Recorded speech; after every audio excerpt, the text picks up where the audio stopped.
안녕하세요. 김호준입니다. 김종대 의원이 귀순 북한 병사 상태를 브리핑하는 과정에서 의료진이 기생충 등 정보를 공개한 것에 대해 환자 인권을 권하며 문제 제기를 했습니다. 이에 환자를 수술한 이국종 교수는 모든 정보는 군 그리고 정보당국과 상의에 공개 결정된 것으로 비난은 부당하다는 반론을 했죠. 저는 각도를 좀 달리해서 이 문제를 봅니다. 과거 서구 제국주의가 동양에 대한 우월성을 확인하고 동양에 대한 지배를 정당화하기 위해서 동양을 비위생, 전근대, 야만의 이미지로 형상화했었죠.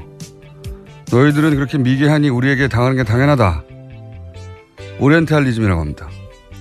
환자 인권으로 표현된 김종대 의원이 느낀 불편함의 본질은 우리 남한이 목숨을 걸고 기순한 한 병사의 기생충까지 동원해서 북한에 대한 우월성을 확인하고자 하는 그런 졸렬함에 대한 것이 아니었을까. 물론 그런 불편함이었다면, 그런 종류의 불편함이었다면 그 비판은 당국과 협의하에 의학적 팩트를 브리핑한 이 교수 개인이 아니라 정보 공개 범주를 정한 당국과 기생충 화면을 대대적으로 보도하며 북한의 비위생만을 강조한 미디어에 포커스 했었다면 하는 아쉬움이 있습니다. 하지만 남한이 우리 미디어가 북한을 상대하는 그 멘탈리티에 대한 문제 제기로는 의미가 있다. 김원준 생각이었습니다.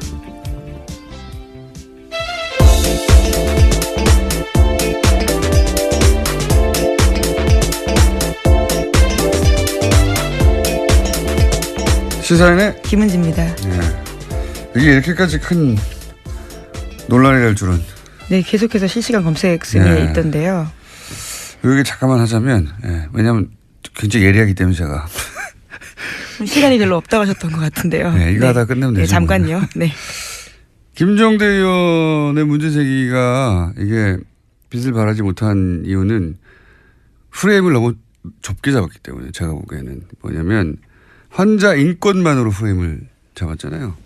그러니까 의사가 직접 타겟이 되어버리는 건데 이렇게 생각해 보면 만약에 이런 정치적 상황을 완전히 배제하고 의학적으로만 동일한 상황이다. 그러니까 남한의 병사가 그 구역에서 똑같은 총격을 당해가지고 사경을 헤매는데 수술 과정에서 회복을 지연시키는 회충이 발견됐다. 이런 똑같은 상황을 남한 병사로 생각해 봐요. 근데 우리 군 당국이나 정보 당국이 자, 회충을 공개합시다 했을 것인가? 저는 안 했을 거라고 봅니다. 그리고 미디어가 그걸 크게 종편에서 기생충 화면을 집중적으로 띄웠을 것인가? 저는 안 했을 거라고 봅니다. 만약에 그렇게 했으면 그 남한 병사 그러면 향후 사회생활 어떻게 하라고 하냐 이런 인권 문제나 사생활 보호 문제 당연히 나왔겠죠. 그러니까 그런 측면에서 인권을 이제 얘기한 거예요. 그렇게 생각하면 기생충 화면을 대문짝만하게 보도한 종편이나 보수 매체의 졸렬한 의도나 제가 얘기한 그런 멘탈리티 문제가 있다. 그런 차원에서 지적의 의미가 있는데 이게 문제는 뭐냐면 이 사건은 그렇게 단순히 의학적인 케이스가 아니다. 여기에 북핵으로 대처하는 상황에서 기순한 북한 병사. 총격당해서 위독한 북한 병사를 살려내는 남한의 의술. 게다가 평판이 아주 높은 의사. 여기에 이제 남한보다 굉장히 열등하다고 비위생적인 북한을 알리기 좋은 기생충이라는 소재의 등장. 그걸 놓치지 않고 막 화면에 뿌려대는 종편. 보수 매체 이런 복합적 요소가 다 중첩되어 있거든요. 근데 그걸 단순히 환자 인권이라는 프레임으로 이걸 다 돌파할 수가 없다 도저히. 게다가 그 상대는 평판이 높은 의사인데 대중이 설득이 안 되는 거죠. 프레임을 너무 좋게 잡았다는 건 그런 의미다. 저한테 문의를 하시기 바랍니다. 김종대 의원님은. 자, 첫 번째 뉴스는 뭡니까? 네, 구속된 김관진 전 장관이 풀려났습니다. 어제 법원에서 열린 구속 적부심사에서 석방이 결정된 건데요. 구속 적부심은 피해자가 구속된 이후에 구속의 적법성과 필요성 등을 법원이 다시 판단하는 제도입니다. 댓글 부대 관련 혐의로 구속된 지 11일 만에 그러니까 풀려나게 된 건데요. 관련한 판단을 한 법원 같은 경우에는 위법한 지시 및 공모 여부에 대한 소명의 정도, 변소 내용 등에 비춰볼 때 범죄 성립 여부에 대한 다툼의 여지가 있다라고 판단했습니다. 뿐만 아니라 김관진 전 장관의 주거가 일정하고 도주 우려나 증거인멸에 염려가 없다라고 판단했습니다. 이정열 저희 영장 해설 판사님이 나오실 찬스인데 오늘 수능. 예. 학부모신가요? 예. 하필 예. 자녀 수능일이라 저는 운전 중입니다. 그래서 그렇다고 우리가 이게 포기할 수 없잖아요. 이 예, 방송을 듣고 계실 수도 있겠네요. 대타 있습니다. 양지열 변호사라고. 예, 대단히 부족하지만 잠시 후에 요 사안을 또 해설하기 위해서 대타 양면을 연결할 예정입니다. 이게 소위 이제 적폐 수사에서 제가 알기로는 과거 누구였죠? 김경숙 교수. 예, 김경숙 교수가 이제 질병, 암. 예, 당시 암위기라고 이야기하면서. 예, 암위기 질병을 이유로 구속 적부심을 요구했고 예. 그때 이제 안 됐죠. 예, 기각됐습니다. 증거인멸의 우려가 있다면서요. 예. 심지어 같은 재판부였습니다. 형사합의 51부요. 적폐 수사에서 소위 적폐 수사에서 구속 적부심을 요구한 자체가 처음이에요. 그걸 제외하고 질병 암위기라서 한 걸 제외하고 그냥 법리적으로 다퉈보겠다고 한 자체가 처음이고요. 예, 석방된 것도 당연히 그러면 처음이죠. 저는 왜냐하면 구속영장 자체가 굉장히 어렵게 보수적으로 떨어지고 있었거든요. 그러니까 구속영장까지 떨어졌는데 또 한 번 묻는 이런 사례가 없어요. 사례가. 그래서 저는 이걸 신청한 자체가 될 줄 알았나 하는 생각이 들 만큼 이례적이고 떨어진 건 더 이례적이죠. 이상합니다. 대통령에게 보고하고 지시 받았다고 직접 얘기했는데 부하들은 또 구속됐거든요. 해설은 다소 부족하겠지만. 왜 자꾸 부족하다 그러시는 건가요? 영장 실질심사를 안 해본 분이잖아요. 이분은. 양변과 잠시 후에 해보기로 하겠습니다. 다음 뉴스는요? 네, 어제도 박근혜 전 대통령의 세월호 참사 발생 당시에 성형시술 의혹에 대해서 말씀드렸는데요. 또 다른 성형시술 내용에 대해서 SBS가 추가로 보도했습니다. 세월호 실종자 수색이 난항을 겪을 때도 참사 이후 처음 대국민 사과를 발표할 즈음에도 박근혜 전 대통령에 대한 성형시술이 이루어졌다라고 특검이 판단하고 있다는 겁니다. 시점은 5월 12일과 13일인데요. 비선 의료를 했던 김영재 원장 그리고 또 부인까지도 카드 사용 내역과 휴대전화 위치 기록을 바탕으로 특검이 그렇게 판단했다라고 합니다. 어제는 이제 세월호 사고 이틀 후에 적어도 이틀 후에는 시술을 하는 것이 거의 분명해 보인다는 게 특검의 조사 보고서였는데 그게 공개됐고 저는 개인적으로는 세월호 사고 당일도 미용과 관련된 일정이 있었다라고 보는 것이 그때 일정을 비워두고 있었고 미리. 네, 수요일 날 일정이 없었습니다. 그리고 미용사에게 전날 오지 말라고 통보해 두었고 그렇다면 사전에 예약된 그리고 그로부터 9일 동안 미리 일정이 안 잡혀 있었고 사전 예약된 어떤 미용 관련 일정이 있었을 거라고 강력히 추정하는 바에 있고 지금 추가적으로 나온 것은 이제 그 이후에 거의 한 달여간 수색을 하고 그리고 이제 사실 그 당시만 되돌아가 보면 전 국민이 이제 화면을 지켜보며 혹시 추가 그렇죠. 굉장히 충격받고 슬퍼하고 그다음에 오늘은 수색을 한다 유가족들 인터뷰하고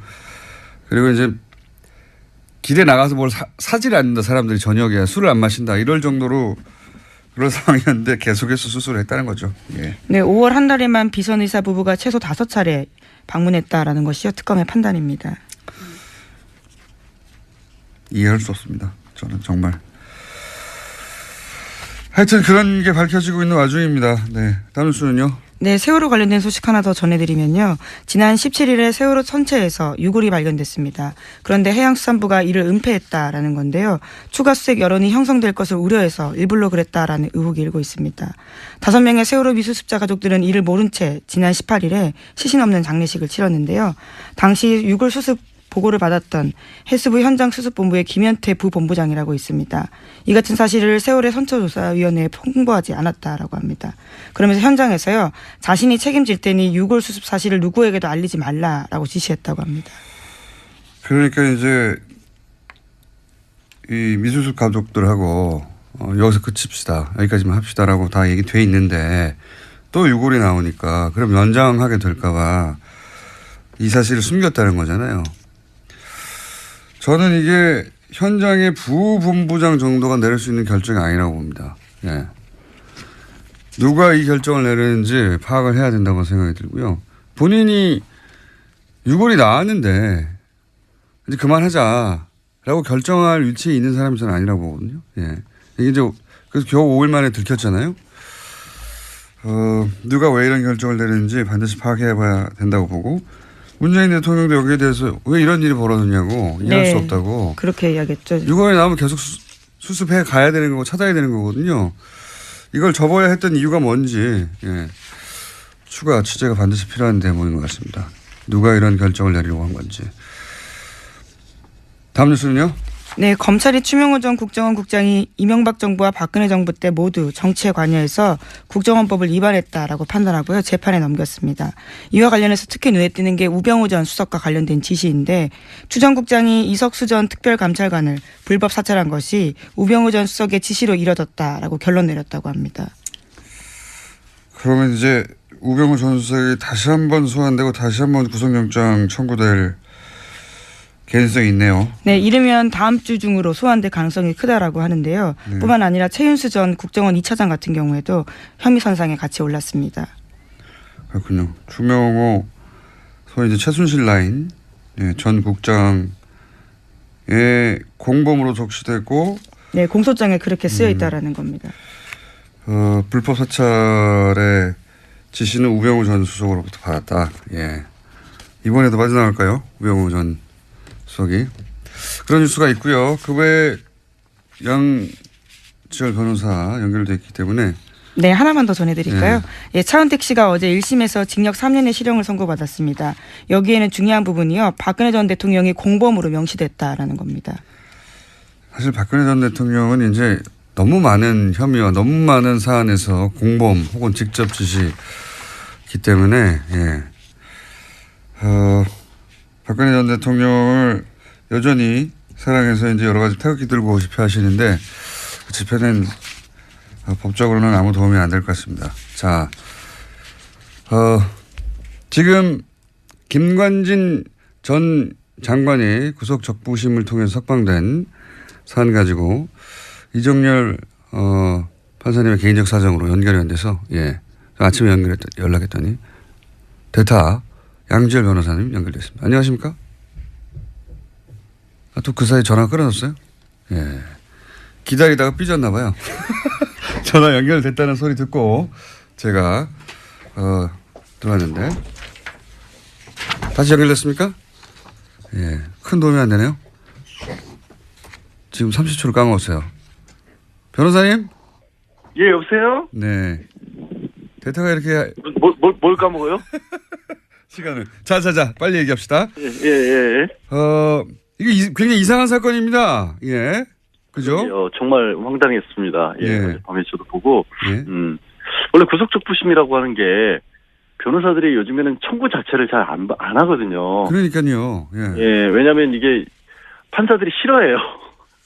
그러니까 구속적부심은 재판에 넘기기 전에 그 전 단계에서 그 전에 영장실질심사를 했던 판사가 영장을 내준 게 잘 됐느냐 못 됐느냐를 보는 거고 판사끼리도 서로 싫어하게 되죠. 그렇죠. 당연히. 그러니까 판사가 싫어한다는 얘기는 뭐냐면 이걸 또 합의에서 보거든요. 그러니까 일종의 항소심으로 보는 겁니다. 네네. 그러니까 이게 판사 입장에서는 아니 이 일을 전문적으로 하는 판사가 있는데 그거를 구속된 지 얼마 지나지도 않아서 기소를 하기도 전인데 갑자기 이게 잘못됐다라고 주장을 하면 당연히 판사들이 싫어할 수밖에 없고 그래서 실제로 실무에서는 중간에 폭력 사건 같은 경우 이런 합의를 받다거나 새로운 상황이 발생할 경우 몸이 많이 아프거나 부모님이 돌아가셨거나 이랬을 때만 신청하는 거고요. 저도 그렇게 알고 있는데 서울중앙지방법원 같은 경우 제가 찾아보니까 작년에 한 170건 정도 신청을 해서 30건이 조금 넘게 나왔어 인용이 됐어요. 그러니까 실제 인용률만 놓고 보면 20%인데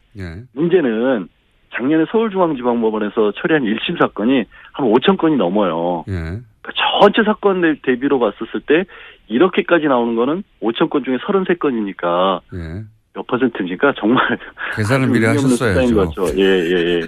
계산을 제가 산수는 약해요. 근데 이제 1%도 안 된다. 예. 그거의 문제는 대부분 그 비율이 말씀드린 것처럼 합의를 받거나 이런 사정 변경이 있었을 때지 아무 사정 변경이 없었고 김관진 전 장관이 갑자기 부모님이 돌아가셨을 리는 없잖아요. 그 연세에. 이게 말하자면 법리 10일 만에 법리 판단을 새로 했다는 거거든요. 아무것도 없는 거, 아무 변경 사항도 없는데. 그렇죠. 갑자기 도주율이나 증거인멸 우려가 없다라고 갑자기 법원이 본 거예요. 이게 보통 이럴 경우 변호사가 그거 해봐야 소용 없습니다.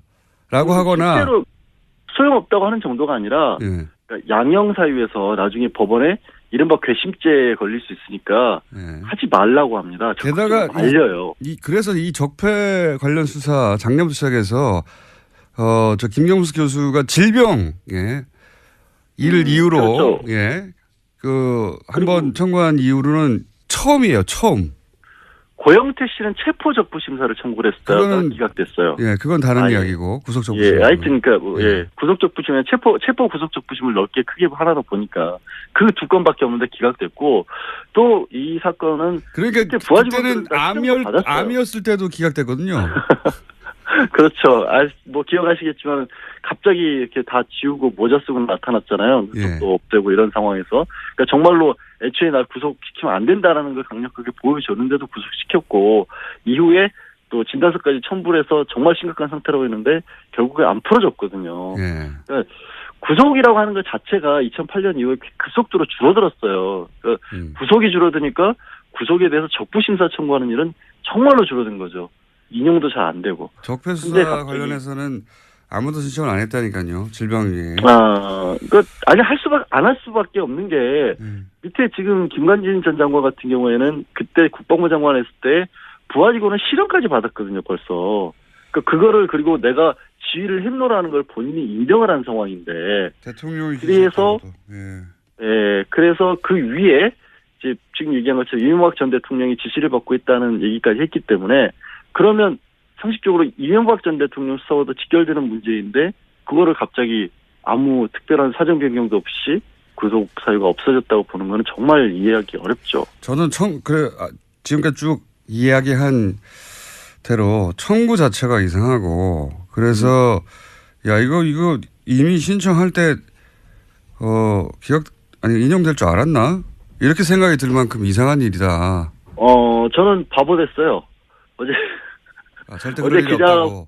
기자분들이 여러 번 전화를 했었는데 절대 그럴 일 없다고. 그러니까요. 왜 하는지 모르겠다고. 저도 그렇게 알고 있었는데 더 깊이는 양 변호사님께서 대답할 수준이 안 되기 때문에. 아니 새벽에 지금 전화 걸어서 뭐 하는 짓입니까 이게. 판사를 안 해보셨기 때문에 기본적인 사항은 충분히 저희가 이해했습니다. 저도 그렇게 생각하고요. 예. 네. 알겠습니다. 대타 고생하셨고요. 스튜디오에서 꼭 뵙겠습니다. 감사합니다. 네, 고맙습니다.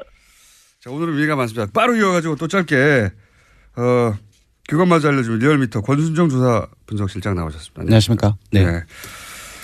빨리 가죠. 네네. 숫자 딱딱딱. 네, 대통령 지지율이 다시 올랐습니다. 1.5%포인트 오른 73.1%고요. 부정평가는 22.3%입니다. 60대 이상 TK 보수층에서 상당히 많이 올랐어요. 60대 이상 TK 같은 경우는 50%대였는데 60%대 올랐고요. 보수층 같은 경우는 이제 북핵 이후에 상당히 많이 빠지면서 부정평가하고 긍정평가가 많이 떨어졌는데 지금 초박빙으로 좁혀졌습니다. 그래서 전반적으로 봤을 때 지난 한 주 지나면서 구여권 지지층이 재결집 조짐을 보이고 있다. 그렇게 봐야 될 것 같습니다. 일간으로 봐도 71.5, 73.3, 72.8 이렇게 월화수 이렇게 변했습니다. 저는 이제 최근 6개월, 7개월간의 문재인 대통령 지지율을 보면서 다들 이제 6개월 정도 지나면 꺾이게 될 것이고 또 뭐 여러 가지 사안들 나오면 주저앉게 될 것이고 이때까지 이제 대통령들의 지지율이라는 게 그랬으니까요. 다른 나라도 그렇고 보통. 근데 이렇게 계속 회복해가는 걸 보면은 지지율이 과연 떨어지겠는가 60% 이하로.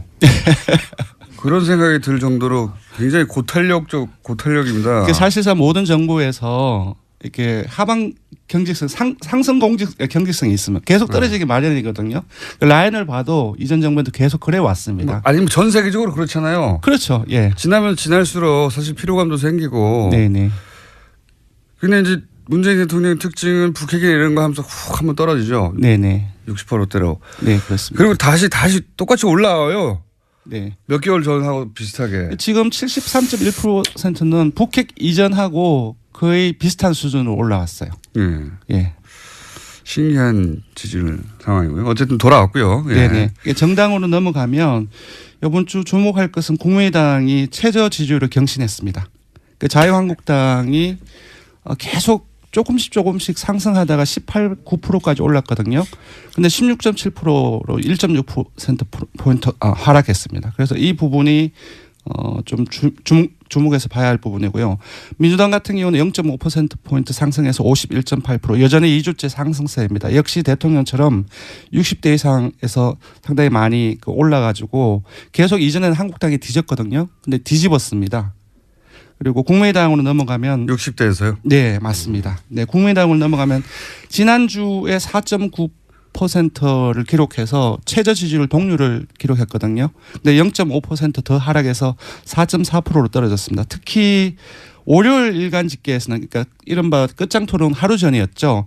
3.8%로 떨어져서 창당 이후 일간 집계로 3%대로 떨어진 건 처음입니다. 3%대는 보통 잘못 누른 거거든요. 근데 이제 일간 지지율에 이거는 얘기를 하면 안 되겠네요. 500명 지지율 온체들을 따로 보는데 그보다 더 떨어졌습니다. 정의당 지지율이 아예 안 나온다고 거의. 왜냐하면 이게 독도는 일본 땅입니까? 한국 땅입니까? 일본 땅이 좀 울었을 때 일본 땅이라고 잘못 누르는 비율이 이 정도 좀. 예, 이 조사가 1,500명 조사에서 오차 범위가 2.5%포인트거든요. 플러스 마이너스. 이제 지금 이걸 보면은 오차 범위 아닌 거죠. 그러니까 무작위 잘못 변동이라고 볼 수도 있는데 그렇지는 않겠죠. 네. 국민의당 조사 정확합니다. 심각하게 받아들여야 되는 상황이다. 예, 정의당은 오늘 정의당 얘기를 좀 해야 될 것 같은데 19대 대선 이후에 가장 높은 7%포인트에 근접했습니다. 3위로 뛰어올랐고요. 한 주 동안 1.9%포인트 상승해서 6.9%를 기록했습니다. 자유한국당이 왜 이렇게 하락했죠? 지금 대통령과 민주당의 상승 요인하고 같이 결부해서 봐야 될 것 같습니다. 국민들께서는 그 국가기관인 그 국가정보원에서 그 돈을 상납이나 수수하고 그것도 사적 유용을 썼다는 것이 상당히 크게 분노를 하고 있는 것 같고요. 그거는 이제 중도층, 진보층뿐만 아니라 9월 북핵으로 떨어졌던 보수층이나 TK 아주 전통적인 그 야권 지지층에서도 뭐랄까 상당히 많은 문제의식을 느끼고 있지 않나. 이것이 또 계속 확대 생산되고 있지 않습니까?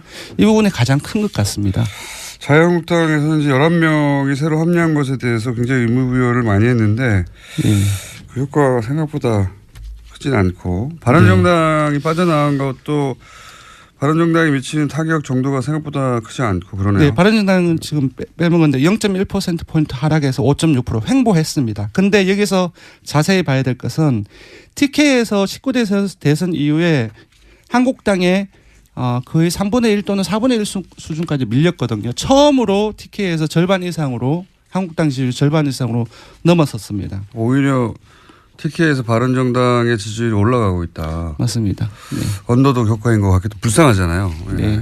뭐 정치라는 게 복잡합니다. 그러니까 지금 TK에서 많이 빠졌는데 빠지는 과정 속에서 민주당으로 가고 그 과정에서 바른정당 쪽으로도 일부 가지 않았나 알겠습니다. 자, 이번에 간단하게 그것만 알려주마 항목을 정한 것은 포항 지진 직후에 수능을 연기했는데 그때 말들이 많았죠. 예, 일부 논란이 잘했냐 있었습니다. 못했냐 한번 짚어봤습니다. 압도적이었습니다. 잘했다는 응답이 83.6%였고요. 잘못했다는 응답은 12.8%에 불과했습니다. 자유한국당 지지층은 오차범위 안이긴 하지만 그래도 자유한국당 지지층에서도 잘했다는 응답이 우세했거든요. 자유한국당 지지층을 포함하면 모든 지역 연령 정당 지지층 이념 성향에서 잘했다는 인식이 압도적으로 높거나 대다수로 나타났습니다. 자유한국당 지지층에서는 48.8% 대 42.4%로 잘했다는 응답이 더 많았습니다. 자유한국당 지지자들은 문재인 대통령이 뭘 해도 미워서 그래요. 예. 밉잖아요. 그런데 이제 80대 이상은 80% 이상, 보수층도 60% 이상이 그 잘했다는 응답을 하고 있습니다. 예. 그렇군요. 60대 이상에서도 81대 13인데 네. 자유한국당 지지자들 입장에서는 네. 거의 비슷하군요. 예. 네, 그렇습니다. 왜냐하면 60대 이상이 조금 더 넓지 않습니까? 자유한국당 지지층에 비해서. 네. 아니 이건 뭐 자연스러운 것 같아요. 네, 원래 맞습니다. 내가 미워하면 뭘 결정해도 미운 법이니까요. 네. 자, 조사 개요 불러드리겠습니다. 예, 이번 주중 조사는 TBS 의뢰로 이번 주 월요일부터 수요일까지 전국 19세 이상 성인 1,515명을 대상으로 했고요. 유무선 전화면접 자동응답 방식으로 실시했고 표본 오차는 95% 실수 중 플러스 마이너스 2.5%포인트였습니다. 응답률은 5.7%였고요. 현안 조사는 TBS 뉴스공장 의뢰로 어제 하루 동안 실시했습니다. 성인 511명을 대상으로 실시했고 표본 오차는 플러스 마이너스 4.3%포인트였습니다. 네. 김은지 기자가 계속 타이밍을 못 찾아가지고 앉아 있었어요. 네, 조기 퇴근을 할 줄 알았는데 의외로 타이밍을 놓쳤네요. 시사인의 김은지였습니다. 감사합니다. 그리고 리얼미터의 권순정 조사분석실장이었습니다. 감사합니다. 네, 고맙습니다. 내부자 둘. 자, 거의 없어질 뻔하다가 어느 날 폭발하고 욕만 먹다가 어느 날 칭찬이 쏟아지고 예, 굉장히 이상한 코너입니다. 더불어민주당 안민석 의원님 나오셨습니다.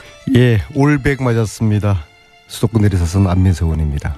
무슨 말인지 좀 더 여쭤보기라고요. 자유한국당 김성태 의원님 나오셨습니다. 예, 김성태입니다. 전국의 59만 수험생 여러분의 수능 대박을 응원합니다. 또 그분들 방송을 지금 들을 수가 없어요. 그렇기 때문에 그 아이들을 위해서 1년 동안 헌신하신 학부모 여러분들 노고에 깊이 치아를 드립니다. 저 말씀은 수고하셨습니다. 여당이 해야 되는 이야기인데 야당이 하고 계시네요. 아무튼 아직 뭐 오늘은 특히 이제 포항 지역의 학생들 시험 보는 동안에 별탈 없기를 무사히 시험 잘 치르기를 바라고요. 100점 만점이라는 건 무슨? 어제 청와대에서 고위공직자 배제 기준 5가지 기존의 이제 탈세, 투기, 위장전입, 병력, 논문 여기 2개 더 추가됐잖아요. 엄주운전, 성범죄 7가지 하나도 포함되지 완전 않았다. 저는 자유롭고 네. 완벽합니다. 근데 왜 그런데 고위공직자가 못 되시고 있는 거죠? 그거는 뭐 좀 때를 기다리고 있고요. 근데 거기다 딱 한 가지는 빠진 게 좀 있는 것 같아요. 네. 정신 감정. 그것도 좀 정신 감정이요? 정신 감정. 정신 감정. 예, 왜냐하면은 어떤 의미로? 지금 공수처 반대를 하고 있는 정치인들 있잖아요. 이분들 저는 정신감정 필요하다 봅니다. 정신 나간 분들이죠. 그래서 저는 이 7가지를 국회의원들에게 고스란히 적용시킬 필요가 있다고 봅니다. 그러면 정치가 더 신뢰가 받을 수 있을 것이고요. 공수처라는 거는 국회의원, 검사들, 고위 공직자들을 수사를 하기 위한 특별 기구를 만든다는 거 아닙니까? 대통령도 수사 대상이잖아요. 심지어 대통령도 받겠다는 거 아닙니까? 그러면은 권력을 가진 사람들의 비리를 특별히 조사하고 관리하는 이 공수처를 반대하는 거는 싫다는 거거든요. 내 목에 칼 들이대는 거 싫다는 거거든요. 자유한국당 입장에서는 그거가 이제 야권에 주로 타겟을 삼을 것이다 이런 이제 의혹을 그러니까 가지고 반대하는 이유는 한번 몇 가지가 되는데요. 이게 정신 나간 짓이죠. 정신 감정 받아야 됩니다. 저는 이제 고위공직자 임용 기준안에 안민석 의원이 정신 감정도 그게 포함시키자. 저는 전적으로 동의합니다. 근데 여기 왜 그런가면요.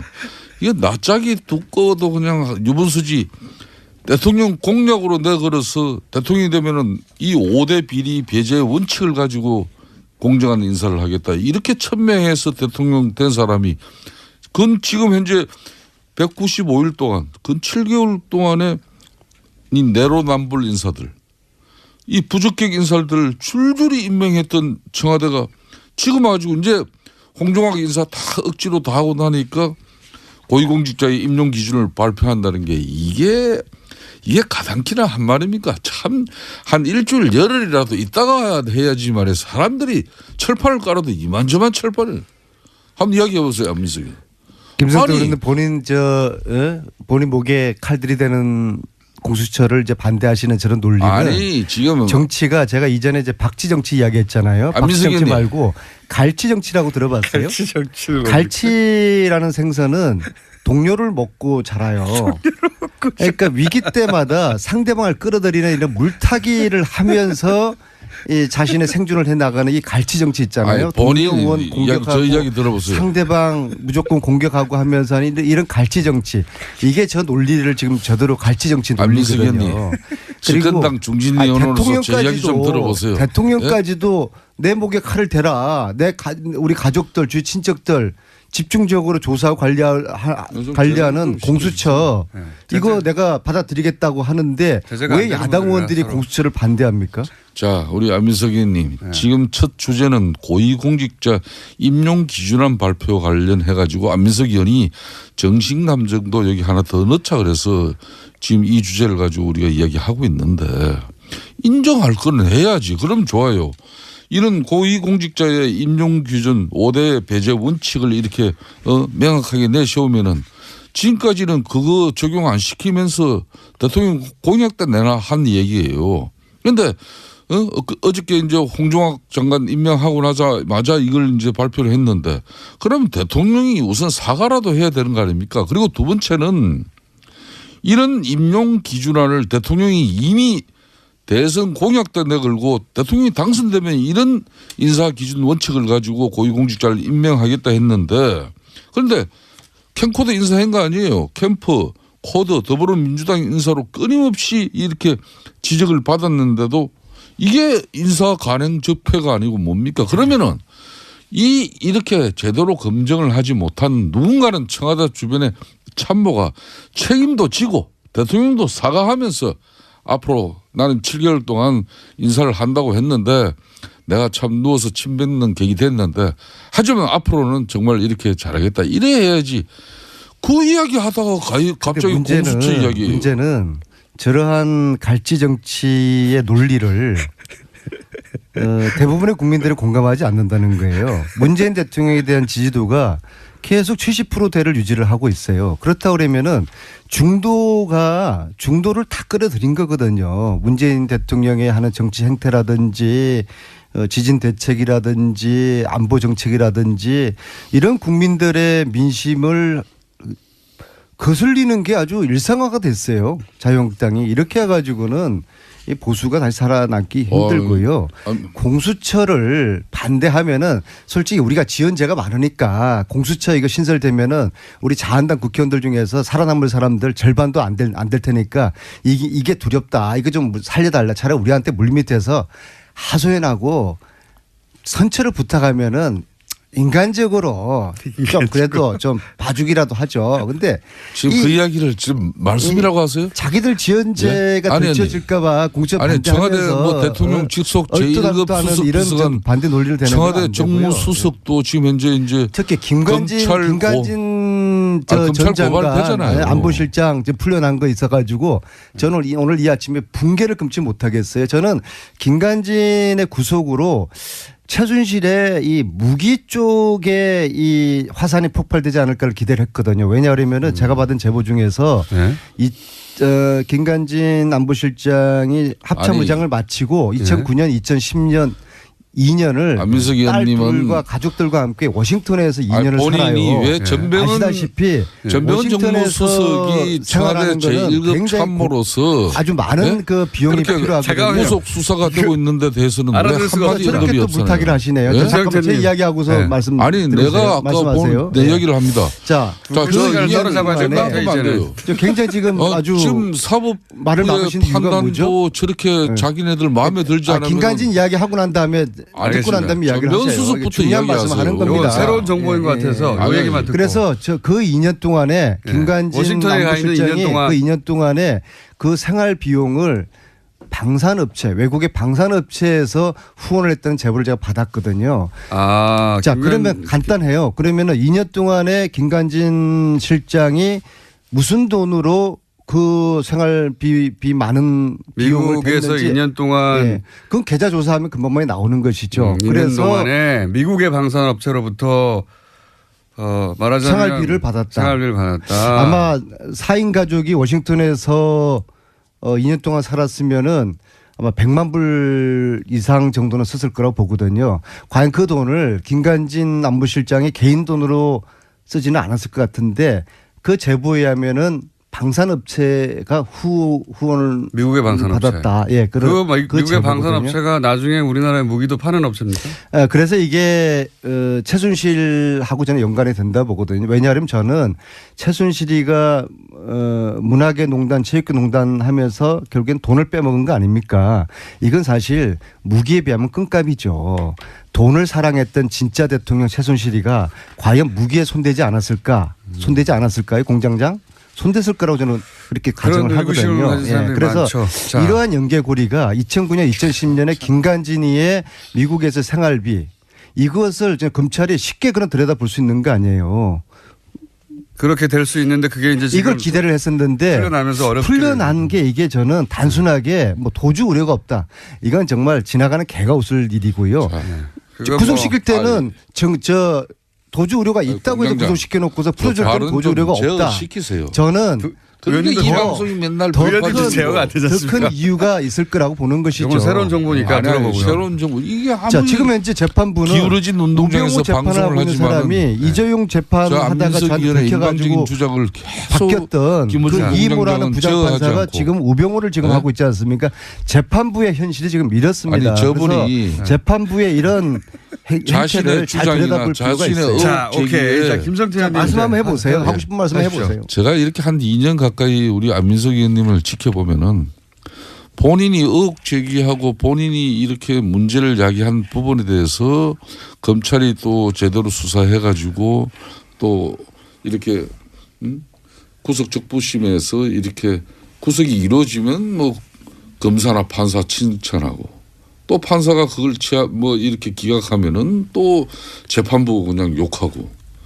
자, 이런 것도 사법부의 판단 자체를 갖다가 우리가 존중해 줘야지.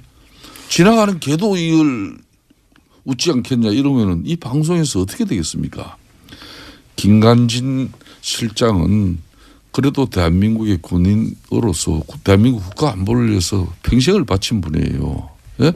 새로운 의혹 좋습니다. 미국에서요 뭐 어떤 의혹, 그 의혹은 다시 대한민국 검찰에 제보를 받은 게 있으면 제공을 하세요. 제공을 하셔가지고 당당하게 또 검찰이 수사를 해서 잘못이 있으면은 또 처벌을 받을 수 있도록 하면 되는 것인데, 근데 대체로 제가 요 근래 이렇게 보면은 안민석 의원께서 제보를 받고 요 근래 의혹 제기하는 부분은 거의 헛발질이에요. 예? 김광석 씨 부인 서모 씨 건도 뭐 그것도 헛발질된 거고 대한민국 국민들이 다 알죠. 예? 뭐 그 애도 저는 너무 많이 알지만은 방송 관계상 또 괜찮습니다. 이야기해 보세요. 또 뭐가 있는지. 자, 서해순 씨 진실은 신만이 아는 것이죠. 그러니까 아까 이제 고위공직자 저를 검찰에 고발해야지 뭐 쓸데없이 뭐 권익위원회 권익위원회인가 인권위원회 왜 검찰에 고발하세요. 검찰에. 그 안철수 의원도 왜 서해순 씨 보고 검찰에 안민석을 고발하라고 그러세요. 그러니까 안철수 의원이 그렇게 한동안 또 두 분의 간의 관계를 개선하기 위해서 왜 그 전부 고소를 취하했어요. 그런데 얼마 전에 다시 또 고발됐잖아요. 안철수 쪽에서. 안철수 의원을 얼마 전에 만났는데 이건 자기가 납득하고 이해가 되지 않는 정치 행위를 한다는 거예요. 서로 이해가 안 가는 안철수 대표가 저를 이해를 못한다는 얘기입니까? 제가 우연찮게 국회 본회의장 로텐도홀 밑에서 만났는데 그 얘기를 하더라고요.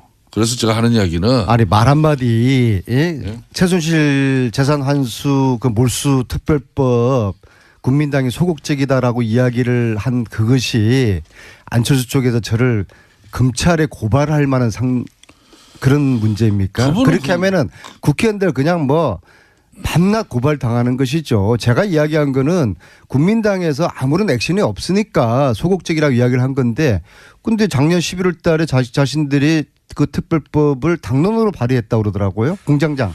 알고 계셨어요? 지금 그 얘기는 몇 번이나 하셨기 때문에 아무도 몰라요. 예. 아무 일도 하지 않았으니까. 그래서 소극적이었다고 이야기한 것이 검찰에 고발을 당할 그런 사안입니까? 자, 세 번째 검찰 고발을 당하고 있어요. 안철수 측으로부터. 자리 좀 바꾸세요. 자 그러면은 앵커를 시키고 안철수 대표 개인이나 정당 간에나 고소 고발은 최대한 자제해야 되는 거죠. 바른정당과 국민의당 통합 얘기도 잠깐 해봐 주시면요.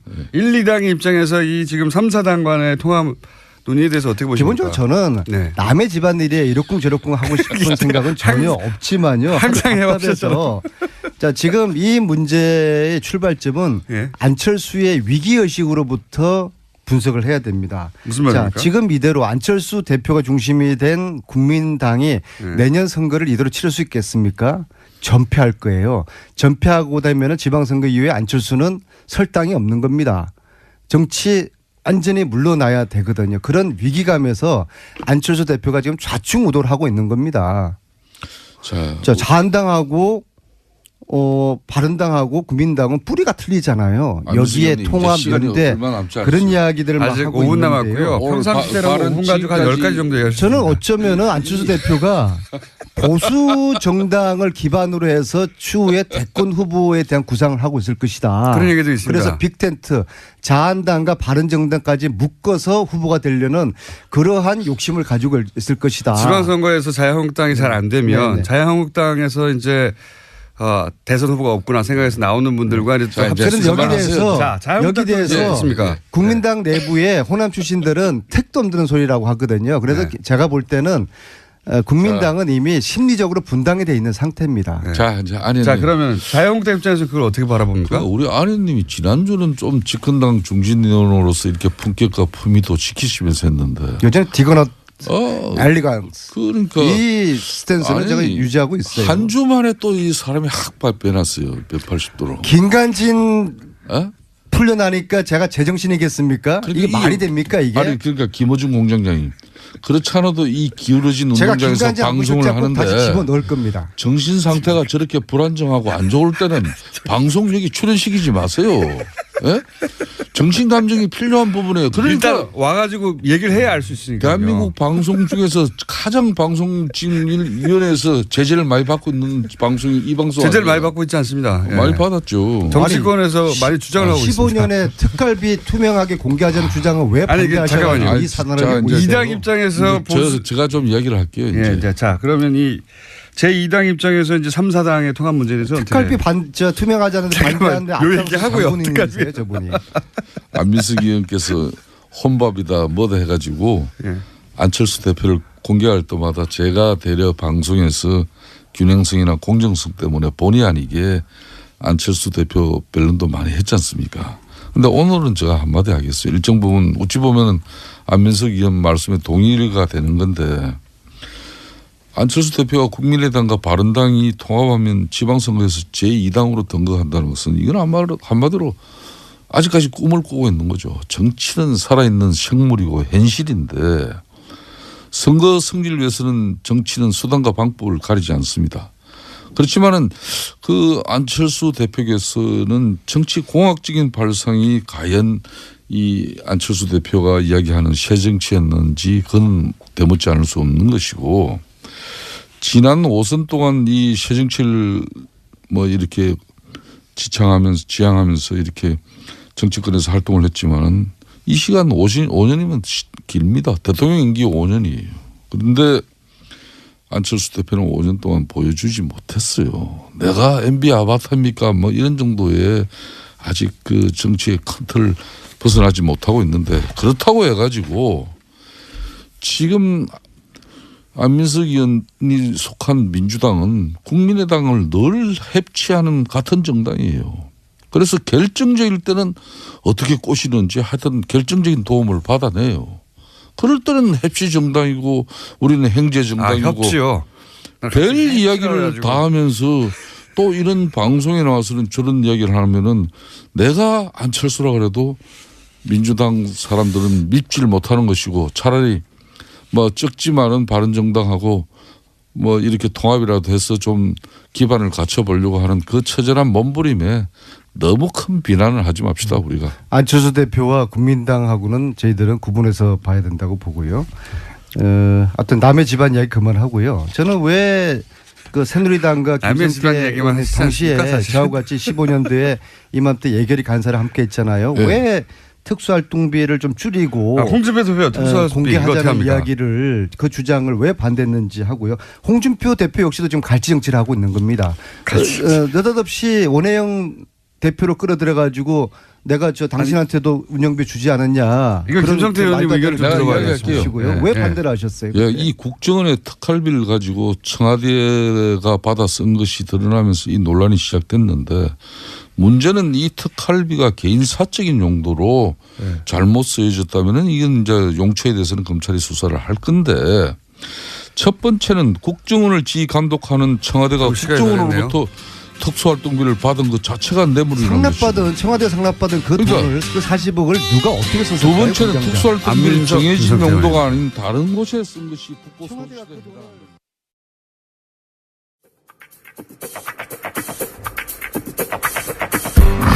정치 구단입니다. 네, 이 코너의 제목들이 많이 나오고 있죠. 예, 요즘도 계속 오고 있습니다.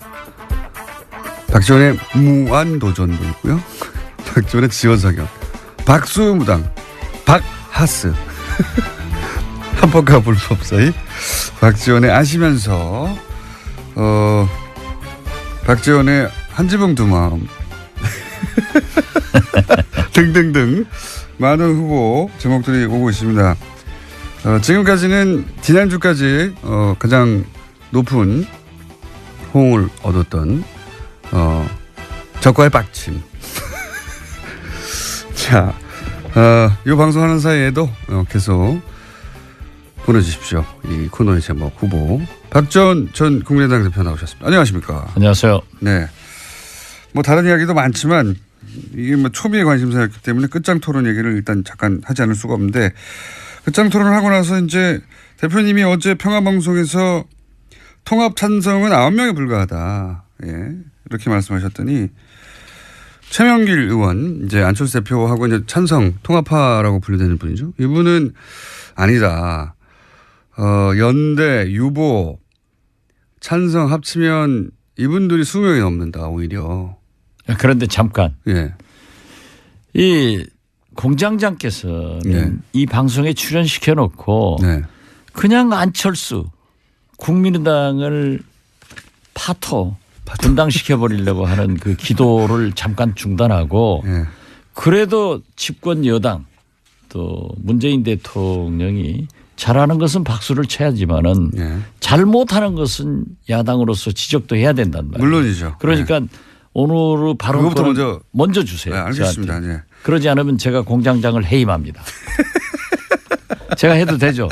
네. 해임은 안 되겠지만 어쨌든 먼저 하고 싶은 말씀 그래도 하십시오. 굉장히 하고 싶구나. 대표님이 해임을 결정하신다고 이제 해임이 되는 게 아니니까. 네. 제가 방송 허락했으니까 그 정도 권한은 가지고 있어요. 알겠습니다. 예.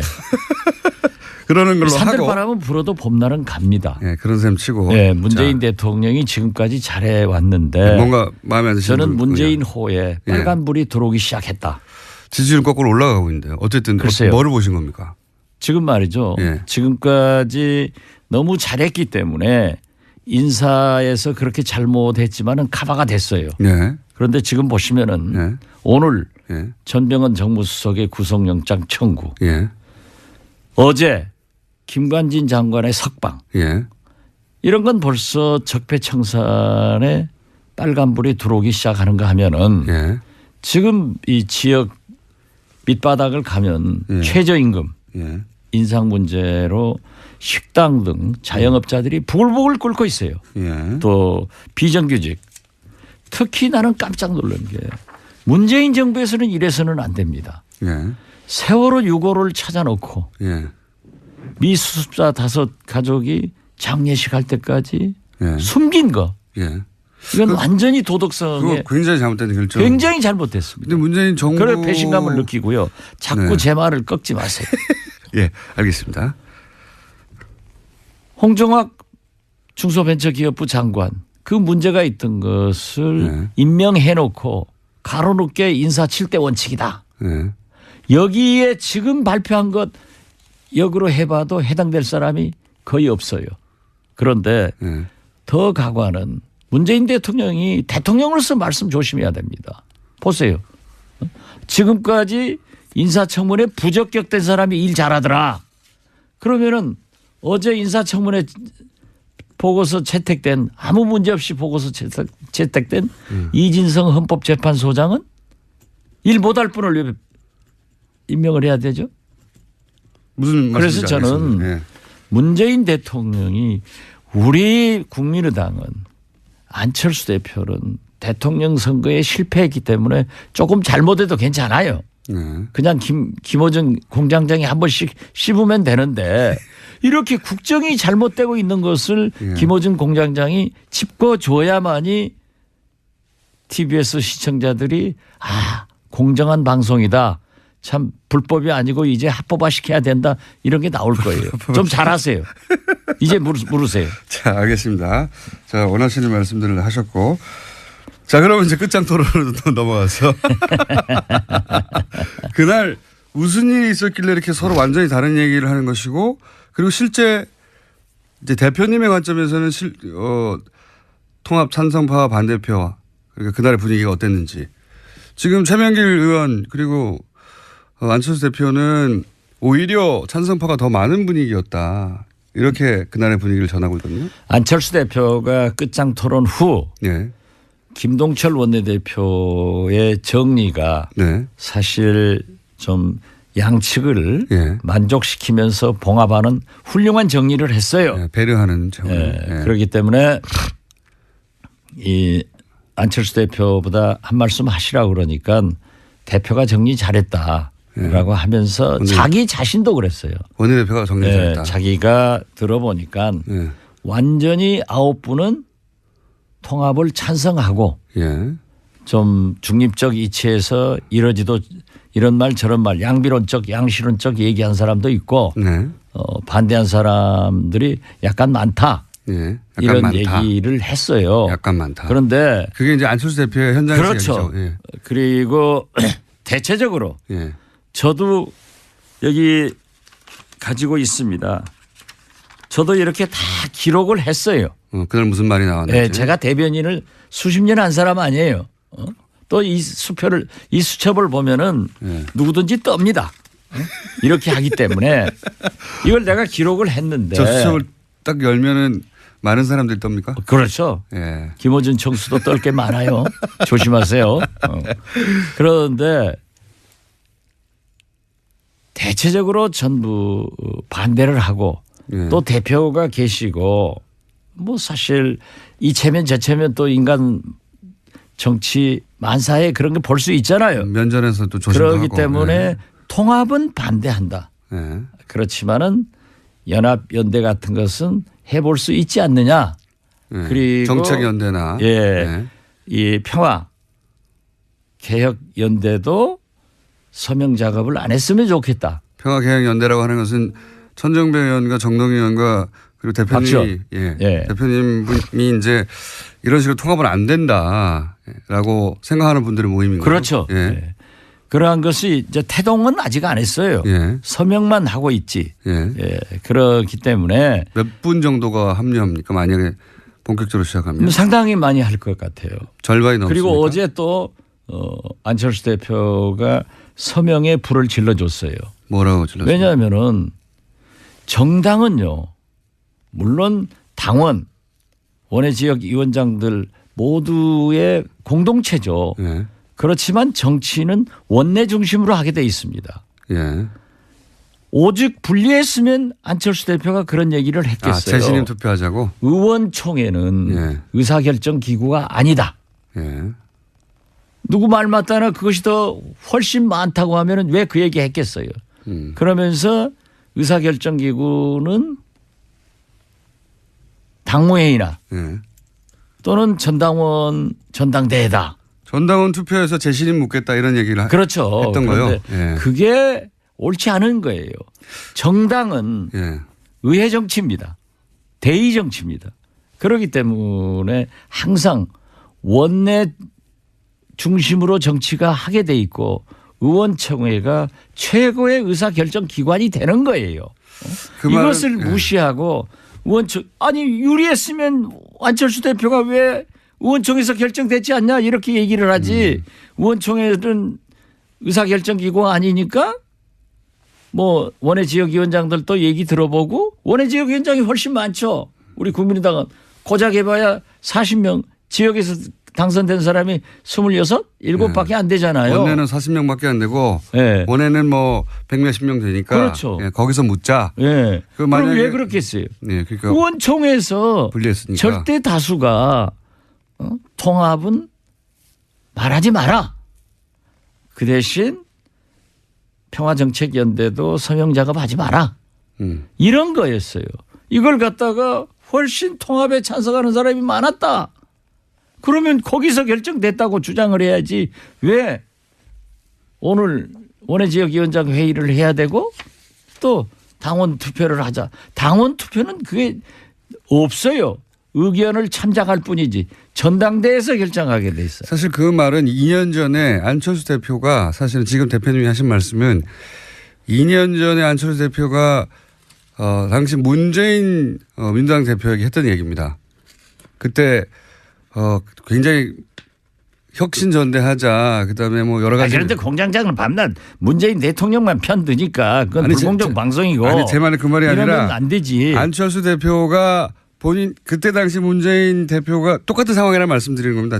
문재인 대표가 전당원 똑같은 상황이나 말씀드리는 게 아니라 제시는 투표하자고. 문재인 대통령한테 유리하고 안철수 아니요. 대표를 까기 위해서 하는 거지 뭐. 안철수 대표가 그때는 전당원 투표로 재심을 묻는 거에 대해 묻자고 하는 문재인 대표의 제안에 대해서 그런 게 어딨냐고 지금 방금 말씀하신 대로 했었거든요. 네. 예. 근데 이제 거꾸로 상황이 바뀌어서 본인이 전당원으로 그 재심을 말도 좀, 예. 자료를 저한테 줘서 제가 얘기를 하면은 이 청취자들이 이해를 하는데 공장장이 얘기하니까 또 저 사람 안철수 깐다 하는 거야. 2년 전에 전반대 상황이었는데 이제 그게 생각이 안 나신 것 같아서 제가 환기시켜 드린 아, 거고요. 그거 하나 적어주세요. 내가 유효 적절하게 의원총회에서 한번 깔게. 2년 전엔 전반대 상황이었다. 예, 예. 그러니까 이제 요는 끝장 토론에서는 통합 반대파가 많았다. 확실히. 그렇죠. 확실했다 그거는. 아니 그것만 봐도 거듭 말씀드리지만은 의원총회에서 통합 찬성파가 많았으면은 안철수 대표가 의원총회에서도 통합 찬성파가 많지 않느냐 이렇게 얘기하지 왜 원외지역위원장 맞습니다. 당원 투표 하겠냐 이거죠. 이건 어떻습니까? 머리가 나빠.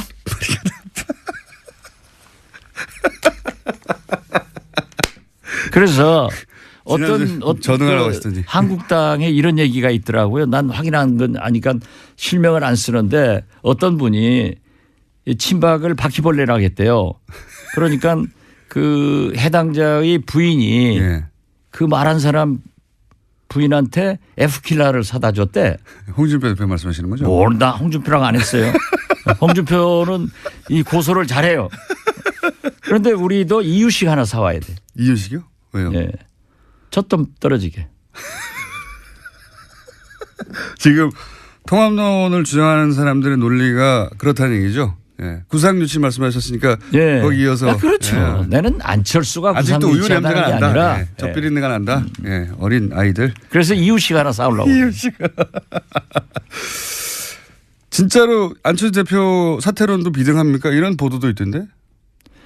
몇 사람이 얘기했어요. 그건 몇 사람 정도만. 예. 예. 저도 좀 심하게 얘기했는데 저도 네. 반성합니다. 어떻게 당대표를 의원총회 여러 의원들 앞에서 왜 그렇게 거짓말하냐. 왜 그렇게 진실성이 없느냐.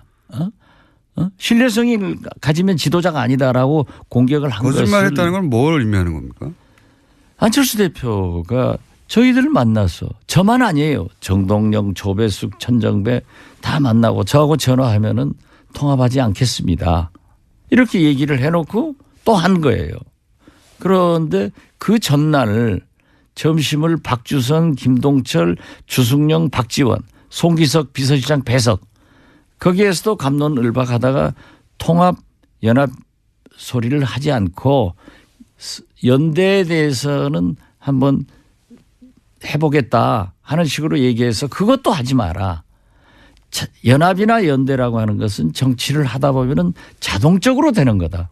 예를 들면은 적폐청사는 민주당과 연대를 해서 MB를 구속시켜야 되고 박근혜는 됐으니까 또 방송법 같은 것은 문재인 대통령이 민주당이 약속한 건데 정권 잡아서 안 하고 있고 힘으로 MBC고 KBS고 모두 누르려고 하니까 지금 문제가 되고 있지 않느냐.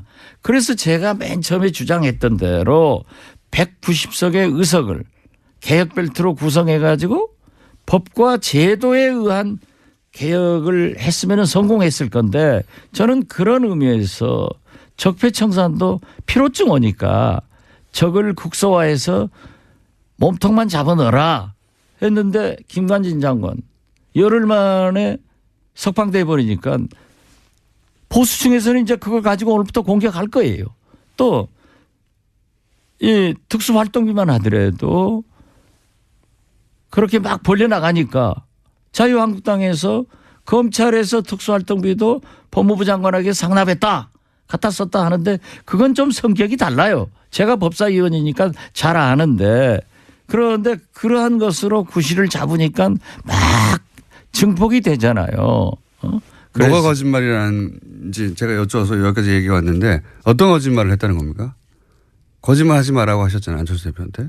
누구한테요? 아 그러니까 예, 뭐 무슨 거짓말을 했다고? 그날 점심 먹으면서도 분명히 통합 안 한다고 했는데 또 그렇게 한다? 해놓고 3시간 있다가 기자들한테는 통합이 살 길이다. 또 오늘 아침 지금 바로 직전 모두 발언에서도 통합으로 간다. 이렇게 하면은 신뢰성이 있느냐. 지도자가 거짓말하고 신뢰성을 잃으면 지도자가 아니다. 왜 그러냐. 뉘앙스가 애매한 거를 그냥 듣고 싶은 대로 들은 게 아니라 정말로 안 한다고 했다가 확실하게 다시 한다고 금방 바꾸는 겁니까? 그렇죠. 그걸 정동영 의장도 지적을 하고 조배숙 의원도 지적을 하고 들은 사람들은 다 지적했어요. 그래서 내가 분명한 워딩으로 안 한다고 했나요? 그렇죠. 안 하겠습니다. 박주선 의장한테 제가 어떻게 하든 주승용 의원한테 어떻게 하든 다 안 한다고 했다. 이게 최소한 대사람이 안 한다고 했다는데 또 그렇게 나와요. 나와서 자기가 통합을 안 한다고 얘기한 것은 대표 경선 때 TV 토론에서 한번 했고 유승민 대표가 합표정책 호남 탈피해야 된다 하는 것에 대해서 그런 식으로 하면 통합 안 한다 얘기했다는 거예요. 그 사람을 앞에다 두고 병신을 만들잖아요. 제가 병신 될 사람이 아니잖아요. 그래서 그렇게 하지 마라. 그런 얘기를 저도 심하게 했기 때문에 한겨레 신문에 그냥 제목으로 뽑혔더라고요.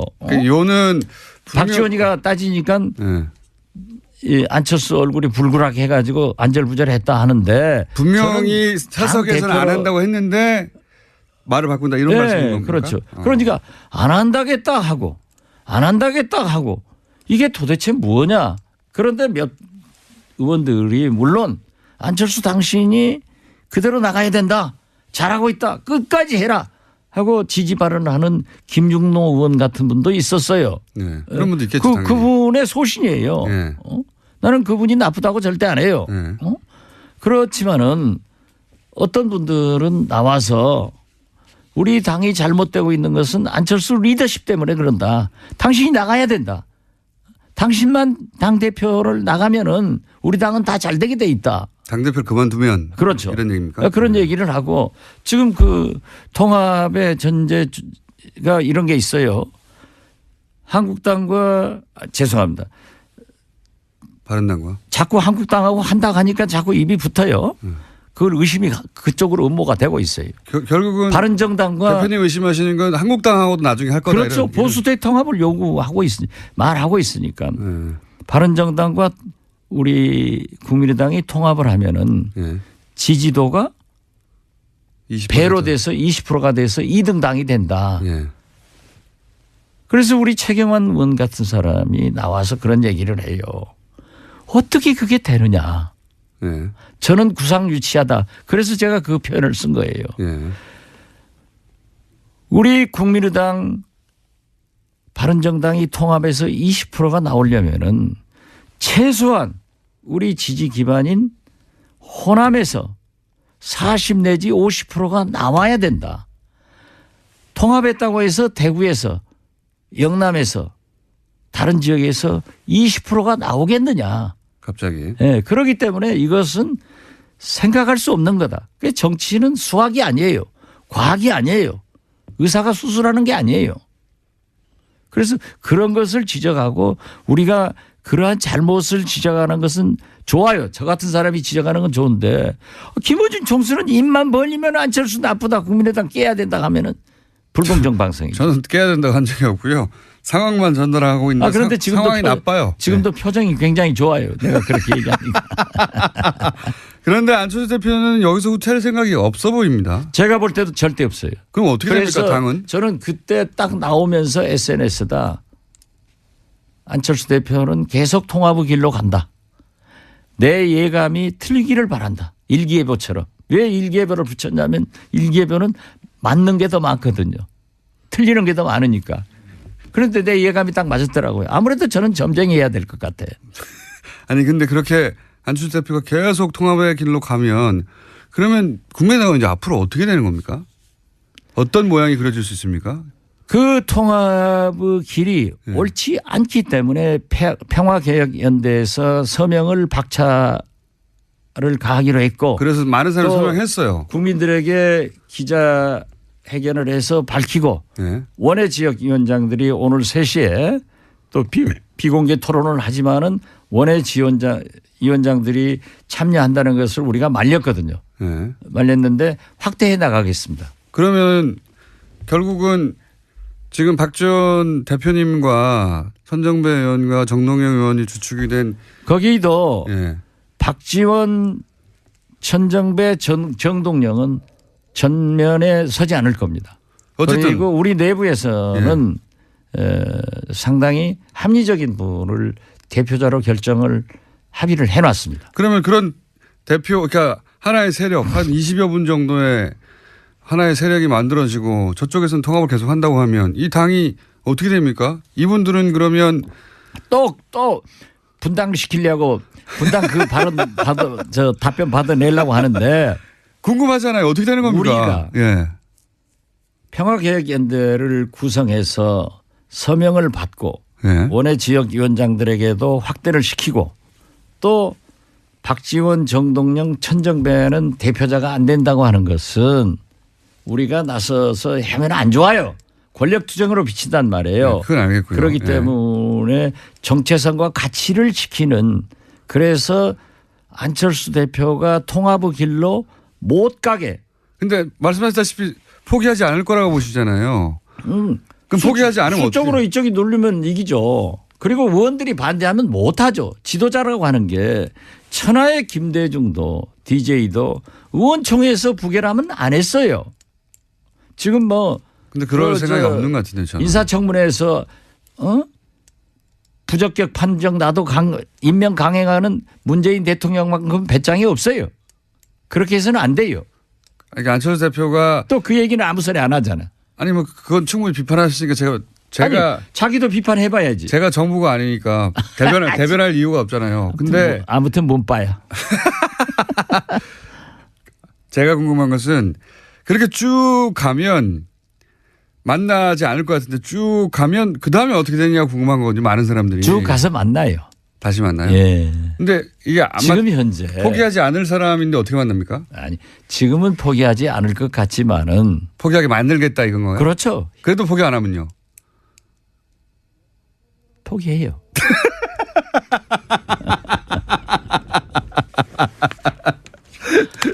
그렇게 질문하니까 불공정하다니까. 아니 다들 그렇게 궁금할 수밖에 없잖아요. 이쪽은 포기 안 할 것 같고 이쪽도 이게 우리가 지금 생각해 보니까 예. 이 바른정당, 한국당, 우리 국민의당이 이 면에서는 정책 연대가 가능할 것 같아. 김어준 공장장 퇴임 촉구 결의안. 퇴임 촉구 결의안. 결의안을 받고 퇴임하지 않겠습니다. 그러면 국민 뜻을 저버리는 거지 뭐.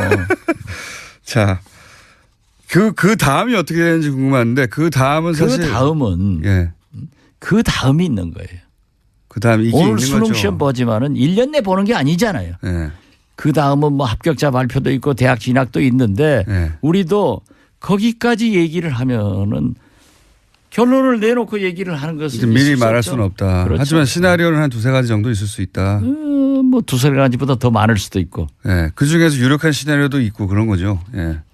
그러나 어떤 경우에도 분당, 분열을 해서는 안 된다 하는 것이 어제 의원들의 전체적 합의예요. 네. 그 세 가지가 서로 충돌하는 거죠. 꼭 통합해야 되겠다. 절대 안 된다. 그렇지만 싸우지 말자. 네. 그렇게 정리를 해야 예. 공정한 진행을 하는 거예요.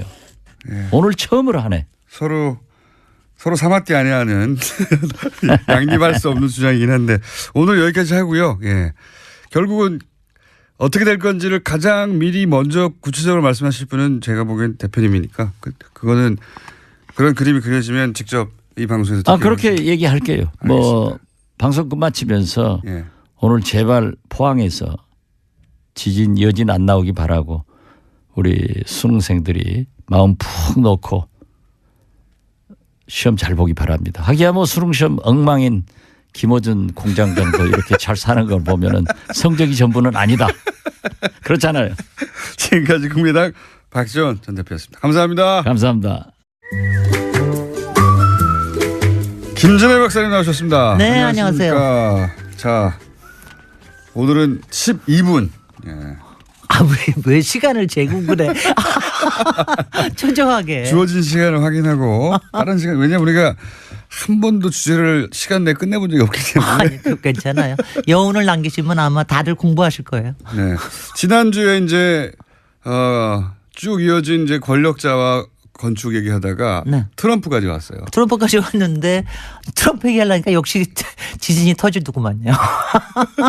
그래서 지난주에는 지진 안전에 관련된 얘기하느라고 트럼프 네. 타워를 얘기를 못했습니다. 네. 그래서 이제 오늘 트럼프에 대해서는 다들 궁금해하시니까. 근데 이 얘기가 시작이 된 거는 왜 시작된 건 다 아시죠? 우리나라의 트럼프 국회 연설할 때 예. 국회 연설하면서 63 있고 롯데 63 빌딩과 롯데 타워가 네. 서울의 하늘을 빛나게 수놓고 있다 막 이러고 예찬을 해가지고 그냥 깜짝했죠. 그래서 이 얘기는 한 번은 확인을 해야 되겠다. 그래서 사실 트럼프 타워 자체는 제가 이제 트럼프 타워라고 얘기할 땐 뉴욕에 있는 걸 얘기합니다. 그게 네. 원조죠. 예. 말하자면. 그리고 이제 세계에 자기가 직접 지은 트럼프 타워도 있고 또 트럼프 타워라는 이름만 빌린 것도 꽤 많아요. 아하. 우리나라도 있습니다. 브랜드, 우리나라에도 그렇죠, 있죠. 네, 브랜드. 여의도에 있던가요? 네, 여의도 하나 있는데 트럼프 월드 타워라고 얘기를 했어요. 그래서 이제 그거를 대우에서 브랜드를 꽤 돈 많이 한 700만 불인가 주고 사가지고 트럼프 월드 타워 쓰고 한 6, 7개 썼습니다. 쓰고 난 다음에 이제는 괜찮은지 더 이상은 이제 안 쓰고. 그래서 트럼프가 대통령이 되기 전에 한 10여 년 전일 거예요. 우리나라에 한 2번인가 왔습니다. 그 2번인가 왔을 때 63빌딩에 이 사람이 굉장히 꽂혔었나. 왜냐하면 그게 여의도에 있잖아요. 네. 받겠네요. 당연히 그 근처에 있으니까. 글쎄요. 그걸 꽂혔을까? 왜 꽂혔을까요? 글쎄 자기 건물 얘기하려고 이 얘기를 꺼낸 거 아닐까요? 자기 건물 얘기하려고 꺼내고 그러니까 제가 이제 거기에 제가 이제 거기에 걸린 건데 아마 반짝반짝해서 끌리지 않았을까? 63빌딩이요. 금빛을 좋아한다고 금빛을 하니까. 굉장히 좋아해요. 그러니까 트럼프 타워 뉴욕이 네. 왜 그렇게 유명하냐 하면은 뭐 사실 트럼프 대통령 되기 전부터 유명했습니다. 이게 그렇죠. 말하자면은 80년대에 이른바 신자유주의, 네. 그다음에 또 무슨 세계 자본주의 이런 게 일어나면서 새로운 개발들이 일어났거든요. 네. 그래서 이제 복합 용도 개발이라는 게 일어났는데 그거의 효시 같은 거예요. 말하자면은. 그러니까 디벨로퍼로서는 굉장하게 히트 상품의 원조를 만들어낸 겁니다. 그걸로 사실은 그 업계에서 대단히 유명해지고 결국은 이제 연예계까지 진출하게 된 거죠. 그렇습니다. 예. 연예계에 가서 실제로 이 양반이 나중에 후보가 된 거 중에 가장 큰 기여를 한 게 그 어프렌티스라고 하는 유명한 거 있잖아요. 서바이벌 프로그램. 예. You're fired라고 하는 맨날 그 얘기하는 거로 그게 이 건물 안에서 찍었다고 그렇죠. 합니다. 그 직원들을 뽑는 과정을 서바이벌 프로그램을 만들어서 그러면서 이제 자기 건물도 팔고 자기의 성공을 팔고 네. 뭐 이제 이런 건데 일단 트럼프 가보셨어요? 트럼프 타워 들어가 보진 않고 앞에는 가봤습니다. 앞에 가시면 안 돼. 들어가 봐야 돼. 거기는 앞에 가면은 그럴 만큼 매력은 없습니다. 매력이 저한테는. 없어요. 네. 그러니까 매력이 없는 걸 보기 위해서 가야 돼. 왜냐하면 저는 그걸 오픈한 다음에 얼마 안 있다가 갔는데 왜냐하면 하도 유명하니까 갔는데 저는 뭐 굉장히 악연이 있죠. 저 거기서 가방 쓰리 맞았어요. 전문 용어 쓰리. 사람이 하도 많아가지고 제가 잠깐 가방 놓은 거 사이에 몇 초 한 3초 사이에 가방 가져가 버렸어요. 그래서 제가 한국에 귀국하기 전에 다행히 여권은 안 잊어먹었는데 홀라당 다 잊어버렸습니다. 그래서 제가 아주 이를 갈고 원래 이런 데가 다 있나. 전문가들은 네. 그렇게 사람이 옆에 있을 때 가져갑니다. 그럽니다. 그렇다고 그럽니다. 이제 나중에 얘기를 왜냐하면 하니까 귀중한 걸 옆에 두거든요. 바로 그거예요. 예. 그러니까 제가 이제 거기를 가게 된 거는 하도 유명하고 그러니까 한 번은 보여줘야 되겠다. 그래가지고 갔는데 정말 들어가면 트럼프 타워의 이게 이제 일단 팩트부터 58층이에요. 한 202m. 63빌딩보다 약간 작습니다. 지금 뭐 미국에서도 꽤 높은 건물 중에 하나고 그리고 바깥은 이제 조금 시커먼 조금 시커먼 색으로 되어 있는데 안에 들어가면은 소위 우리말로 하면 이것도 전문 용어인지는 모르겠는데 삐까번쩍하다는 말이 있잖아요. 그 정도야 그러니까 들어가면은 완전히 삐까번쩍합니다. 그러니까 안에는 다 브레스를 노쇠를 써가지고 번쩍합니다. 한 5층까지가 트럼프 대통령이 이렇게 번쩍인 걸 좋아한다고 하잖아요. 예. 원래 바로 그게 63빌딩의 고울드가 자기가 원하는 그 건물의 색깔이었어요. 워낙은. 그게 안 나왔구나. 그게 허가가 안 났습니다. 그래서 대신에 실내에다가 완전히 5층까지가 이제 이른바 애트리움으로 만들어 가지고 거기에 굉장히 유명한 고급 상품들이 거기 다 들어와 있는데 삐까는 일본어라고 합니다. 삐까가 그러냐. 번쩍번쩍합니다. 하여튼간에. 그래서 보면은 일본어 써도 돼요, 근데. 근데 거의 우리말화 된 것 같은 그런 생각이 들고요. 나중에 그 트럼프 타워 그 맨 위에 펜트하우스에 살았잖아요. 한 상계층을 펜트하우스 살고 멜라니아 여사도 대통령 되고 난 다음에 또 백악관에 앉으라고 거기 살았는데 거기를 또 인테리어를 나중에 자기가 바꿔요. 그거는 사진 나와 있으니까 구글 한번 해보십시오. 그거는 그야말로 대리석과 골드의 그냥 합성입니다. 완전히 정말 하여튼 골드를 무지 좋아하는 사람. 그거는 정신분석 하는 분들이 항상 맨 앞에 거론하는 만들 중에 하나입니다. 금 번쩍이는 거, 화려한 걸 좋아한다. 번쩍이는 걸 굉장히 좋아하는 그런 타입. 그러니까 실제로 이렇게 번쩍이는 거 좋아하는 게 대중한테는 맥힌 겁니다. 실제로. 그리고 뭐 텔레비 프로그램에서 맥히고. 근데 이거를 제가 건축적으로 얘기할 수도 없고 랜드마크로 얘기할 수도 없고 이거가 궁금해 하실 것 같아서 제가 가져왔어요. 제가 이제 이걸 요번에 보면서 여러분들이 한번 궁금해한 거 불법은 없었을까? 트럼프 타워요? 트럼프 타워에?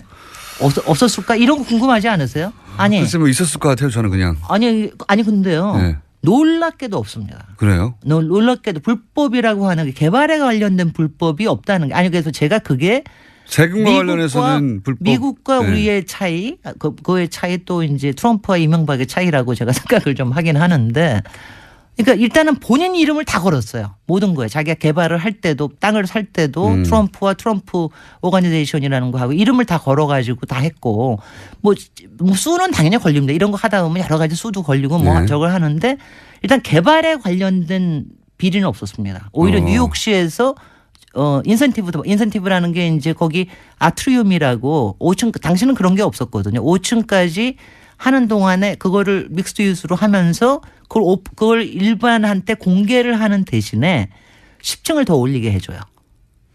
이런 건 많이 하지 않습니까? 그걸 보고 인센티브라고 그러는데 그거를 받기도 하고 그래서 그것도 잘했어요. 주상복합의 원조와 같은. 주상복합 조금 더 고급스러운 주상복합 그리고 여기도 이제 주상복합의 원조 그다음에 남해동 가지고 원래 개발이라는 게 남해 땅에 남해동 가지고 하는 거예요. 그러니까 개발 아닙니까? 그러니까 대단한 디벨로퍼로서의 상징이 된 겁니다. 맞습니다. 그리고 또 하나는 그걸로 유명해졌어요. 미국에서. 그걸로 굉장히 왜냐하면 이게 80년 제가 보면은 80년대에 새롭게 등장하는 부동산 도시개발에 관련된 거의 원조격이에요. 수완가로 굉장히 유명해졌습니다. 그러니까 건물이 유명해졌다기보다는. 건물은 뭐 미학적으로도 도시적으로도 별로입니다.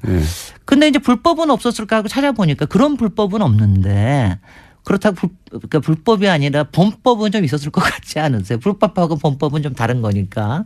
있었습니다. 있기는 있었습니다. 근데 여기서 이제 트럼프의 저기가 나옵니다.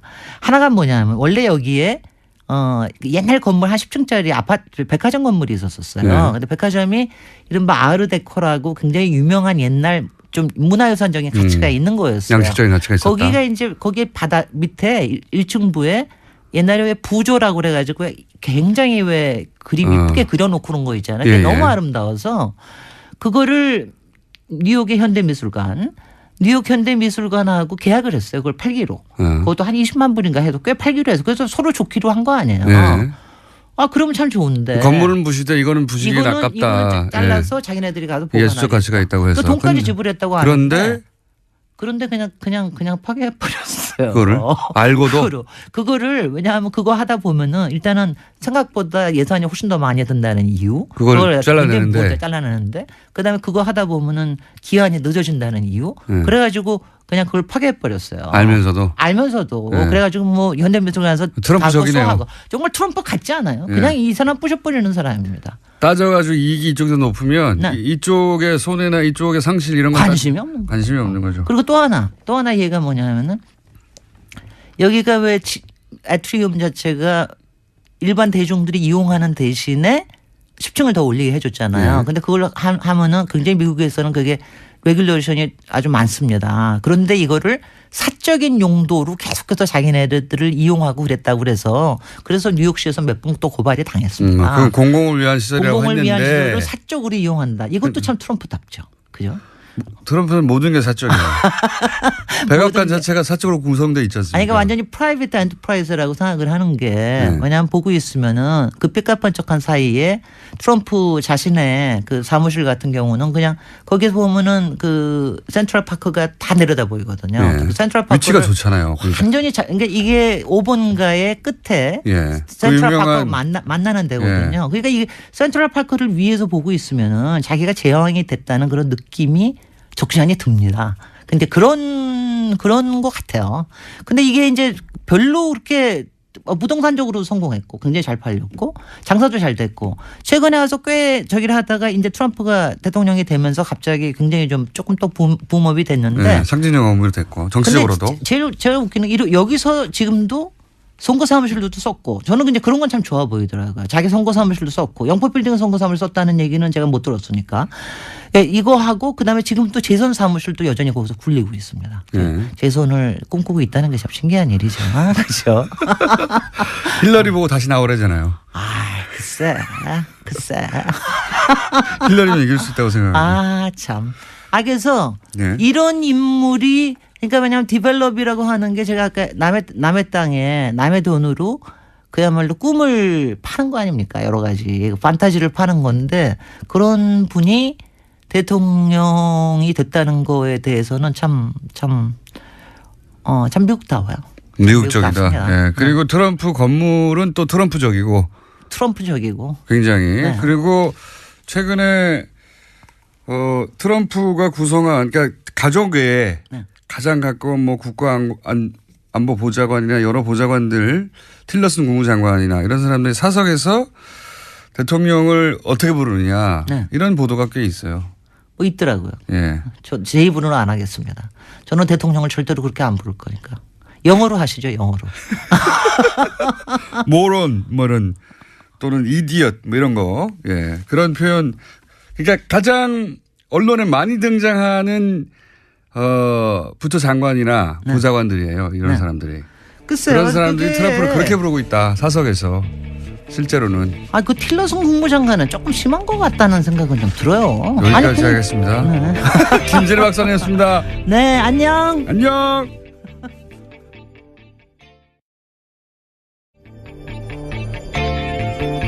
안녕하세요. 김호준입니다. 김종대 의원이 귀순 북한 병사 상태를 브리핑하는 과정에서 의료진이 기생충 등 정보를 공개한 것에 대해 환자 인권을 권하며 문제 제기를 했습니다. 이에 환자를 수술한 이국종 교수는 모든 정보는 군 그리고 정보당국과 상의에 공개 결정된 것으로 비난은 부당하다는 반론을 했죠. 저는 각도를 좀 달리해서 이 문제를 봅니다.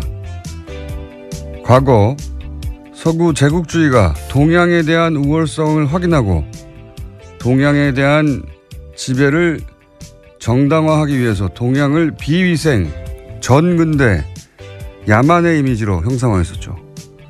너희들은 그렇게 미개하니 우리에게 당하는 게 당연하다. 오리엔탈리즘이라고 합니다. 환자 인권으로 표현된 김종대 의원이 느낀 불편함의 본질은 우리 남한이 목숨을 걸고 기순한 한 병사의 기생충까지 동원해서 북한에 대한 우월성을 확인하고자 하는 그런 졸렬함에 대한 것이 아니었을까. 물론 그런 불편함이었다면, 그런 종류의 불편함이었다면 그 비판은 당국과 협의하에 의학적 팩트를 브리핑한 이 교수 개인이 아니라 정보 공개 범주를 정한 당국과 기생충 화면을 대대적으로 보도하며 북한의 비위생만을 강조한 미디어에 포커스했었다면 하는 아쉬움이 있습니다. 하지만 남한이 우리 미디어가 북한을 상대하는 그 멘탈리티에 대한 문제 제기로는 의미가 있다. 김원준 생각이었습니다.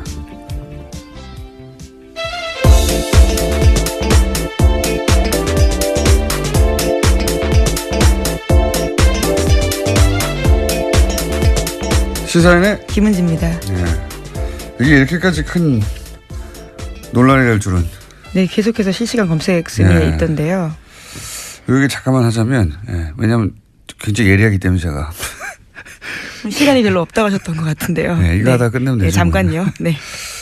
김종대 의원의 문제 제기가 이게 빛을 발하지 못한 이유는 프레임을 너무 좁게 잡았기 때문에 제가 보기에는 뭐냐면 환자 인권만으로 프레임을 잡았잖아요. 그러니까 의사가 직접 타겟이 되어버리는 건데 이렇게 생각해 보면 만약에 이런 정치적 상황을 완전히 배제하고 의학적으로만 동일한 상황이다. 그러니까 남한의 병사가 그 구역에서 똑같은 총격을 당해가지고 사경을 헤매는데 수술 과정에서 회복을 지연시키는 회충이 발견됐다. 이런 똑같은 상황을 남한 병사로 생각해봐요. 근데 우리 군 당국이나 정보 당국이 자, 회충을 공개합시다 했을 것인가? 저는 안 했을 거라고 봅니다. 그리고 미디어가 그걸 크게 종편에서 기생충 화면을 집중적으로 띄웠을 것인가? 저는 안 했을 거라고 봅니다. 만약에 그렇게 했으면 그 남한 병사 그러면 향후 사회생활 어떻게 하라고 하냐 이런 인권 문제나 사생활 보호 문제 당연히 나왔겠죠. 그러니까 그런 측면에서 인권을 이제 얘기한 거예요. 그렇게 생각하면 기생충 화면을 대문짝만하게 보도한 종편이나 보수 매체의 졸렬한 의도나 제가 얘기한 그런 멘탈리티 문제가 있다. 그런 차원에서 지적의 의미가 있는데 이게 문제는 뭐냐면 이 사건은 그렇게 단순히 의학적인 케이스가 아니다. 여기에 북핵으로 대치하는 상황에서 기순한 북한 병사. 총격당해서 위독한 북한 병사를 살려내는 남한의 의술. 게다가 평판이 아주 높은 의사. 여기에 이제 남한보다 굉장히 열등하다고 비위생적인 북한을 알리기 좋은 기생충이라는 소재의 등장. 그걸 놓치지 않고 막 화면에 뿌려대는 종편. 보수 매체 이런 복합적 요소가 다 중첩되어 있거든요. 근데 그걸 단순히 환자 인권이라는 프레임으로 이걸 다 도파할 수가 없다 도저히. 게다가 그 상대는 평판이 높은 의사인데 대중이 설득이 안 되는 거죠. 프레임을 너무 좁게 잡았다는 건 그런 의미다. 저한테 문의를 하시기 바랍니다. 김종대 의원님. 자, 첫 번째 뉴스는 뭡니까? 네, 구속된 김관진 전 장관이 풀려났습니다. 어제 법원에서 열린 구속 적부심사에서 석방이 결정된 건데요. 구속 적부심은 피해자가 구속된 이후에 구속의 적법성과 필요성 등을 법원이 다시 판단하는 제도입니다. 댓글 부대 관련 혐의로 구속된 지 11일 만에 그러니까 풀려나게 된 건데요. 관련한 판단을 한 법원 같은 경우에는 위법한 지시 및 공모 여부에 대한 소명의 정도, 변소 내용 등에 비춰볼 때 범죄 성립 여부에 대한 다툼의 여지가 있다라고 판단했습니다. 뿐만 아니라 김관진 전 장관의 주거가 일정하고 도주 우려나 증거인멸에 염려가 없다라고 판단했습니다. 이정열 저희 영장 해설 판사님이 나오실 찬스인데 오늘 수능. 예. 학부모신가요? 예. 하필 자녀 수능이라 저는 운전 중입니다. 그래서 그렇다고 우리가 이게 포기할 수 없잖아요. 이 아이템은. 방송을 듣고 계실 수도 있겠네요. 대타 있습니다. 양지열 변호사라고. 대단히 부족하지만 잠시 후에 이 사안을 또 해설하기 위해서 대타 양변을 연결할 예정입니다. 이게 소위 이제 적폐 수사에서 제가 알기로는 과거 이번에도 빠져나갈까요? 우영우 전 수석이. 그런 뉴스가 있고요. 그 외에 윤석열 변호사 연결돼 있기 때문에 네, 하나만 더 전해드릴까요? 예, 차은택 씨가 어제 1심에서 징역 3년의 실형을 선고받았습니다. 여기에는 중요한 부분이요. 박근혜 전 대통령이 공범으로 명시됐다라는 겁니다. 사실 박근혜 전 대통령은 이제 너무 많은 혐의와 너무 많은 사안에서 공범 혹은 직접 지시이기 때문에 박근혜 전 대통령을 여전히 사랑해서 이제 여러 가지 태극기 들고 집회 하시는데 그 집회는 법적으로는 아무 도움이 안 될 것 같습니다. 자,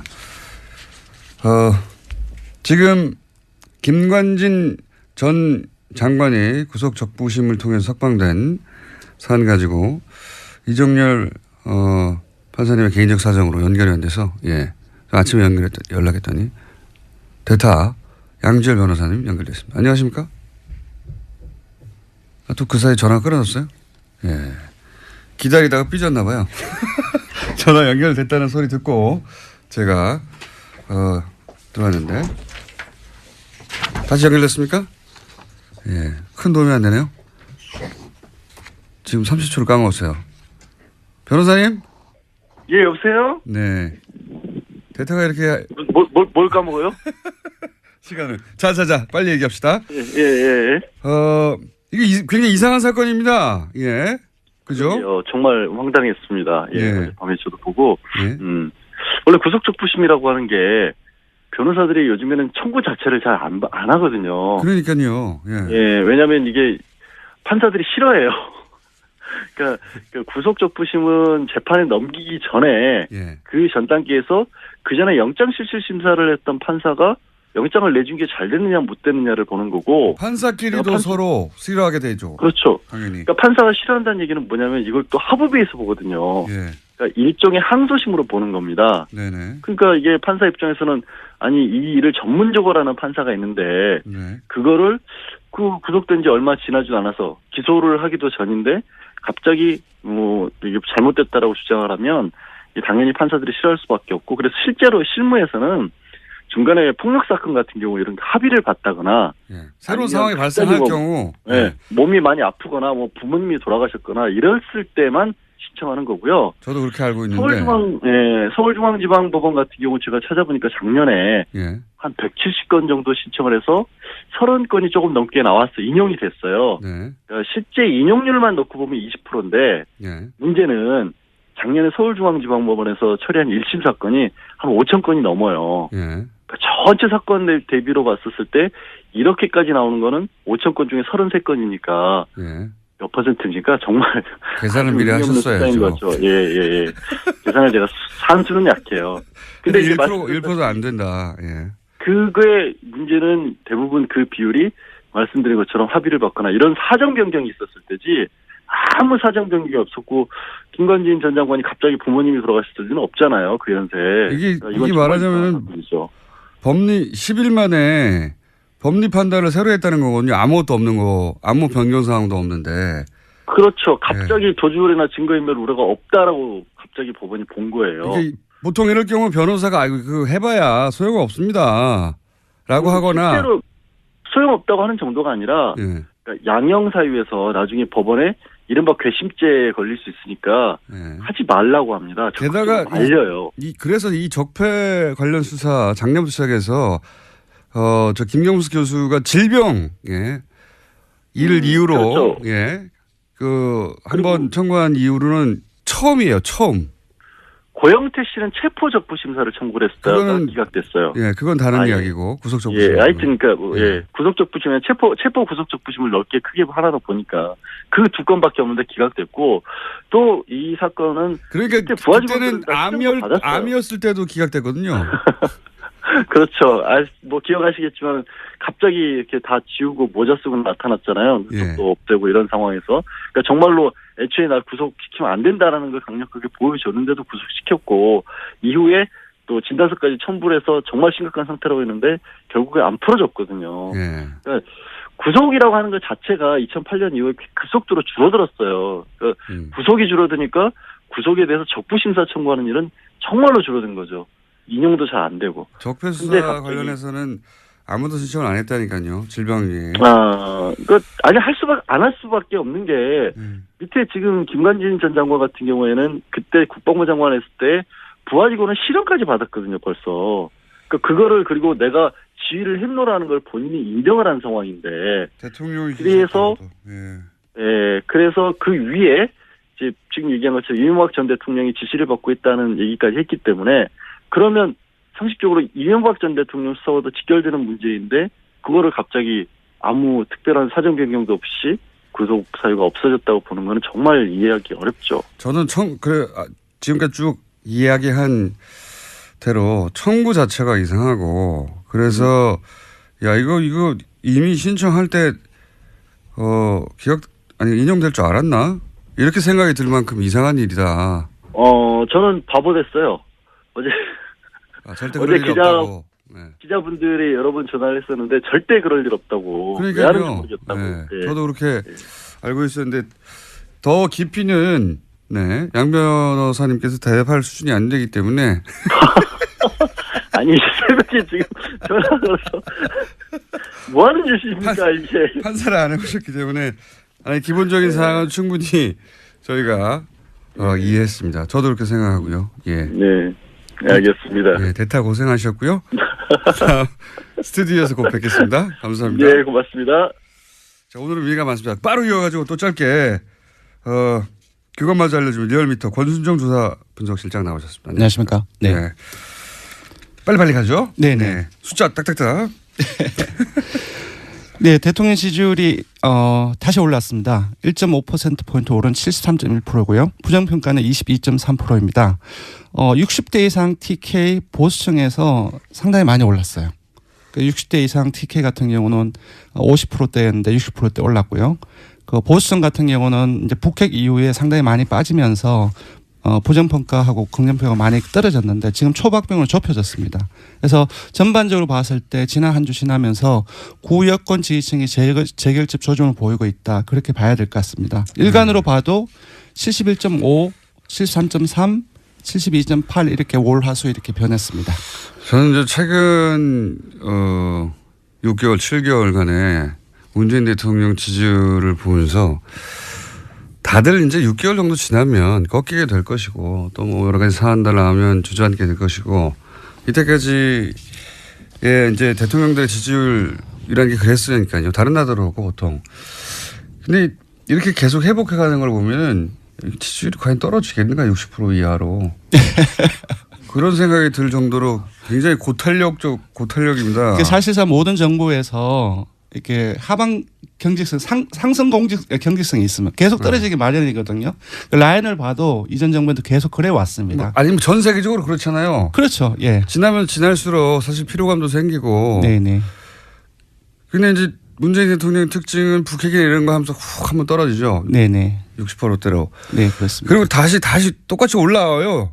네. 몇 개월 전하고 비슷하게. 지금 73.1%는 북핵 이전하고 거의 비슷한 수준으로 올라왔어요. 예. 신기한 지지율 상황이고요. 어쨌든 돌아왔고요. 예. 네네. 정당으로 넘어가면 이번 주 주목할 것은 국민의당이 최저 지지율을 경신했습니다. 자유한국당이 계속 조금씩 상승하다가 18, 9%까지 올랐거든요. 근데 16.7%로 1.6%포인트 하락했습니다. 그래서 이 부분이 좀 주목해서 봐야 할 부분이고요. 민주당 같은 경우는 0.5%포인트 상승해서 51.8% 여전히 2주째 상승세입니다. 역시 대통령처럼 60대 이상에서 상당히 많이 올라가지고 계속 이전에는 한국당이 뒤졌거든요. 근데 뒤집었습니다. 그리고 국민의당으로 넘어가면 60대에서요? 네, 맞습니다. 네, 국민의당으로 넘어가면 지난주에 4.9%를 기록해서 최저 지지율 동률을 기록했거든요. 근데 0.5% 더 하락해서 4.4%로 떨어졌습니다. 특히 월요일 일간 집계에서는 그러니까 이른바 끝장 토론 하루 전이었죠. 3.8%로 떨어져서 창당 이후 일간 집계로 3%대로 떨어진 건 처음입니다. 3%대는 보통 잘못 누른 거거든요. 근데 이제 일간 지지율에 이거는 얘기를 하면 안 되겠네요. 500명 지지율 온체들을 따로 보는데 그보다 더 떨어졌습니다. 정의당 지지율이 아예 안 나온다고 거의. 왜냐하면 이게 독도는 일본 땅입니까? 한국당입니까? 일본 땅이 좀 물었을 때 일본 땅이라고 잘못 누르는 비율이 이 정도 좀. 예, 이 조사가 1,500명 조사에서 오차 범위가 2.5%포인트거든요. 플러스 마이너스.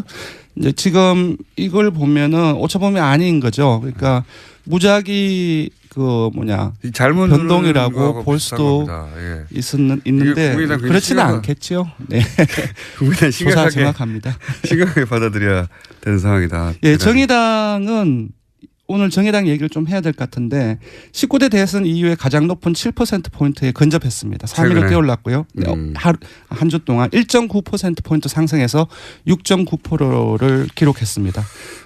자유한국당이 왜 이렇게 하락했죠? 지금 대통령과 민주당의 상승 요인하고 같이 결부해서 봐야 될 것 같습니다. 국민들께서는 그 국가기관인 그 국가정보원에서 그 돈을 상납이나 수수하고 그것도 사적 유용을 썼다는 것이 상당히 크게 분노를 하고 있는 것 같고요. 그거는 이제 중도층, 진보층뿐만 아니라 9월 북핵으로 떨어졌던 보수층이나 TK 아주 전통적인 그 야권 지지층에서도 뭐랄까 상당히 많은 문제의식을 느끼고 있지 않나. 이것이 또 계속 확대 생산되고 있지 않습니까? 이 부분이 가장 큰 것 같습니다.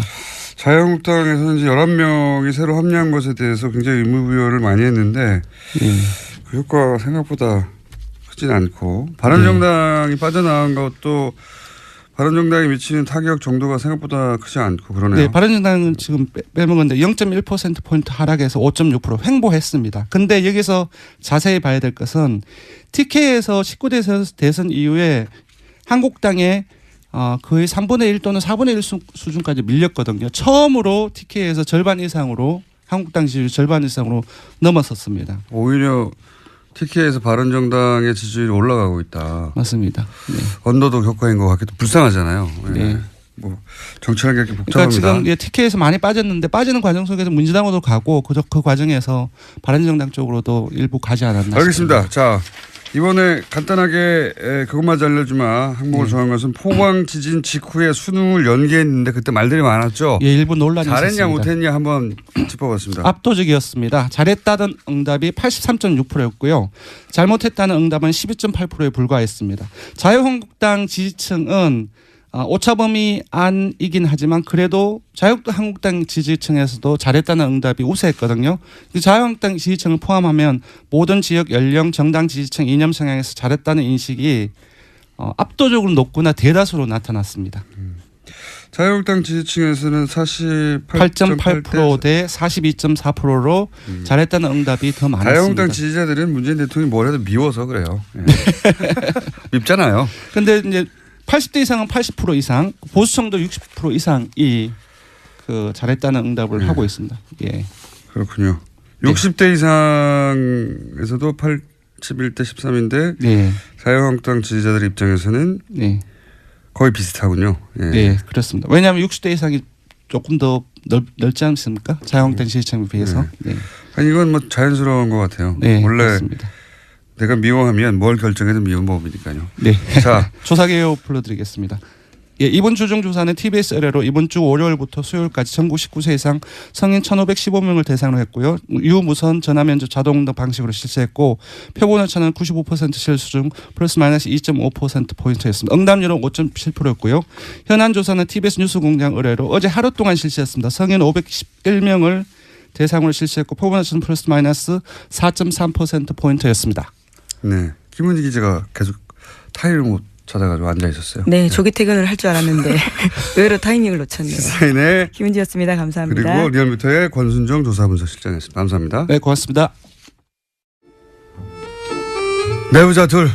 자, 거의 없어질 뻔하다가 어느 날 폭발하고 욕만 먹다가 어느 날 칭찬이 쏟아지고 굉장히 이상한 코너입니다. 더불어민주당 안민석 의원님 나오셨습니다. 예, 올백 맞았습니다. 수도권 내리사선 안민석 의원입니다. 무슨 말인지 좀 여쭤보라고요. 자유한국당 김성태 의원님 나오셨습니다. 예, 김성태입니다. 전국의 59만 수험생 여러분의 수능 대박을 응원합니다. 또 그분들 방송을 지금 들을 수가 없어요. 그렇기 때문에 그 아이들을 위해서 1년 동안 헌신하신 학부모 여러분들 노고에 깊이 치하를 드립니다. 저 말씀은 수고하셨습니다. 여당이 해야 되는 이야기인데 야당이 하고 계시네요. 아무튼 아직 뭐 오늘은 특히 이제 포항 지역의 학생들 시험 보는 동안에 별탈 없기를 무사히 시험 잘 치르기를 바라고요. 100점 만점이라는 건 무슨? 어제 청와대에서 고위공직자 배제 기준 5가지 기존의 이제 탈세, 투기, 위장전입, 병력, 논문 여기에 2개 더 추가됐잖아요. 음주운전, 성범죄 7가지 하나도 포함되지 완전 않았다. 저는 자유롭고 완벽합니다. 근데 왜 그런데 고위공직자가 못 되시고 있는 거죠? 그거는 뭐 좀 때를 기다리고 있고요. 근데 거기다 딱 한 가지 빠진 게 좀 있는 것 같아요. 네. 정신 감정. 그것도 좋네. 정신 감정이. 정신 감정. 그게 정신 감정. 어떤 왜냐하면은 의미로? 지금 공수처 반대를 하고 있는 정치인들 있잖아요. 이분들 저는 정신 감정 필요하다 봅니다. 정신 나간 분들이죠. 그래서 저는 이 7가지를 국회의원들에게 고스란히 적용시킬 필요가 있다고 봅니다. 그러면 정치가 더 신뢰가 받을 수 있을 것이고요. 공수처라는 거는 국회의원, 검사들, 고위 공직자들을 수사를 하기 위한 특별 기구를 만든다는 거 아닙니까? 대통령도 수사 대상이잖아요. 심지어 대통령도 받겠다는 거 아닙니까? 그러면은 권력을 가진 사람들의 비리를 특별히 조사하고 관리하는 이 공수처를 반대하는 거는 싫다는 거거든요. 내 목에 칼 들이대는 거 싫다는 거거든요. 자유한국당 입장에서는 그거가 이제 야권에 주로 타겟을 삼을 것이다 이런 이제 의혹을 그러니까 가지고 반대하는 이유는 한번 몇 가지가 되는데요. 반대하는 이게 정신 나간 이유는 짓이죠. 본인이 정신 감정 하지 마시고. 받아야 됩니다. 저는 이제 고위공직자 임용 기준 안에 안민석 의원이 정신 감정도 그게 포함시키자. 저는 전적으로 동의합니다. 근데 여기 왜 그러냐면요. 이거 낯짝이 두꺼워도 그냥 유분수지 대통령 공약으로 내걸어서 대통령이 되면은 이 5대 비리 배제 원칙을 가지고 공정한 인사를 하겠다. 이렇게 천명해서 대통령 된 사람이 그건 지금 현재 195일 동안 근 7개월 동안에 이 내로남불 인사들 이 부적격 인사들을 줄줄이 임명했던 청와대가 지금 아주 이제 공정하게 인사 다 억지로 다 하고 나니까 고위공직자의 임용 기준을 발표한다는 게 이게 가당키나 한 말입니까? 참 한 일주일 열흘이라도 있다가 해야지 말이에요. 사람들이 그렇죠. 김경수 교수. 예, 김경수 교수가 이제 질병 암. 예, 당시 암이기라고 이야기하면서요. 암이기 질병을 이유로 구속 적부심을 요구했고 예. 그때 그때 이제 안 됐죠. 예, 네, 기각됐습니다. 증거인멸의 우려가 있다면서요. 예. 심지어 심지어 같은 재판부였습니다. 형사합의 51부요. 적폐 수사에서 소위 적폐 수사에서 구속 적부심을 요구한 자체가 처음이에요. 그걸 제외하고 질병 암이기라서 한 걸 제외하고 그냥 법리적으로 다퉈보겠다고 한 자체가 처음이고요. 예, 석방된 것도 당연히 그럼 처음이죠. 저는 왜냐하면 구속영장 자체가 굉장히 어렵게 보수적으로 떨어지고 있었거든요. 그러니까 구속영장까지 떨어졌는데 또 한 번 묻는 이런 사례가 없어요. 사례가. 그래서 저는 이걸 신청한 자체가 될 줄 알았나 하는 생각이 들 만큼 이례적이고 떨어진 건 더 이례적이죠. 이상합니다. 대통령에게 보고하고 지시 받았다고 직접 얘기했는데 부하들은 또 구속됐거든요. 해설은 다소 부족하겠지만 에이, 자꾸 부족하다 그러시는 건가요? 영장 실질심사를 안 해본 분이잖아요. 이분은. 네, 양변과 잠시 후에 해보기로 하겠습니다. 다음 뉴스는요. 네, 어제도 박근혜 전 대통령의 세월호 참사 발생 당시에 성형시술 의혹에 대해서 말씀드렸는데요. 또 다른 성형시술 내용에 대해서 SBS가 추가로 보도했습니다. 세월호 실종자 수색이 난항을 겪을 때도 참사 이후 처음 대국민 사과를 발표할 즈음에도 박근혜 전 대통령에 대한 성형시술이 이루어졌다라고 특검이 판단하고 있다라는 겁니다. 시점은 5월 12일과 13일인데요. 비선 의료를 했던 김영재 원장 그리고 또 부인까지도 카드 사용 내역과 휴대전화 위치 기록을 바탕으로 특검이 그렇게 판단했다라고 합니다. 어제는 이제 세월호 사고 이틀 후에 적어도 이틀 후에는 시술을 하는 것이 거의 분명해 보인다는 게 특검의 조사 보고서였는데 그게 공개됐고 저는 개인적으로는 세월호 사고 당일도 미용과 관련된 일정이 있었다라고 보는 것이 그때 일정을 비워두고 있었고 미리. 네, 수요일 날 일정이 없었습니다. 그리고 미용사에게 전날 오지 말라고 통보해 두었고 그렇다면 사전에 예약된 그리고 그로부터 9일 동안 미리 일정이 안 잡혀 있었고 사전 예약된 어떤 미용 관련 일정이 있었을 거라고 강력히 추정하는 바 있고 지금 추가적으로 나온 것은 이제 그 이후에 거의 한 달여간 수색을 하고 그리고 이제 사실 그 당시만 되돌아가 보면 전 국민이 이제 화면을 지켜보며 혹시 추가 그렇죠. 구출이 굉장히 충격받고 있는가, 슬퍼하고. 뭐 그다음에 예. 오늘은 수색을 못 한다 유가족들 인터뷰하고 그리고 이제 길에 나가서 뭘 사질 않는다 사람들이 저녁에 술을 안 마신다 이럴 정도로 그런 상황이었는데 계속해서 수술을 했다는 거죠. 예. 네, 5월 한 달에만 비선 의사 부부가 최소 5차례 방문했다라는 것이 특검의 판단입니다. 이해할 수 없습니다. 저는 정말. 하여튼 그런 게 밝혀지고 있는 와중입니다. 네, 다음 뉴스는요. 네, 세월호 관련된 소식 하나 더 전해드리면요. 지난 17일에 세월호 선체에서 유골이 발견됐습니다. 그런데 해양수산부가 이를 은폐했다라는 건데요. 추가 수색 여론이 형성될 것을 우려해서 일부러 그랬다라는 의혹이 일고 있습니다. 5명의 세월호 미수습자 가족들은 이를 모른 채 지난 18일에 시신 없는 장례식을 치렀는데요. 당시 유골 수습 보고를 받았던 해수부 현장수습본부의 김현태 부본부장이라고 있습니다. 이 같은 사실을 세월의 선처조사위원회에 홍보하지 않았다라고 합니다. 그러면서 현장에서요. 자신이 책임질 테니 유골 수습 사실을 누구에게도 알리지 말라라고 지시했다고 합니다. 그러니까 이제 이 미수습 가족들하고 여기서 그칩시다. 여기까지만 합시다라고 다 얘기돼 있는데 또 유골이 나오니까 그럼 연장하게 될까 봐 이 사실을 숨겼다는 거잖아요. 저는 이게 현장의 부본부장 정도가 내릴 수 있는 결정이 아니라고 봅니다. 예. 누가 이 결정을 내리는지 파악을 해야 된다고 생각이 들고요. 본인이 유골이 나왔는데 이제 그만하자라고 결정할 위치에 있는 사람이 저는 아니라고 보거든요. 예. 이게 이제 그래서 겨우 5일 만에 들켰잖아요. 누가 왜 이런 결정을 내리는지 반드시 파악해 봐야 된다고 보고 문재인 대통령도 여기에 대해서 왜 이런 일이 벌어졌냐고 이해할 수 없다고. 그렇게 이야기했죠. 유골이 나오면 계속 수습해 가야 되는 거고 찾아야 되는 거거든요. 이걸 접어야 했던 이유가 뭔지 추가 취재가 반드시 필요한 대목인 것 같습니다. 누가 이런 결정을 내리려고 한 건지. 다음 뉴스는요.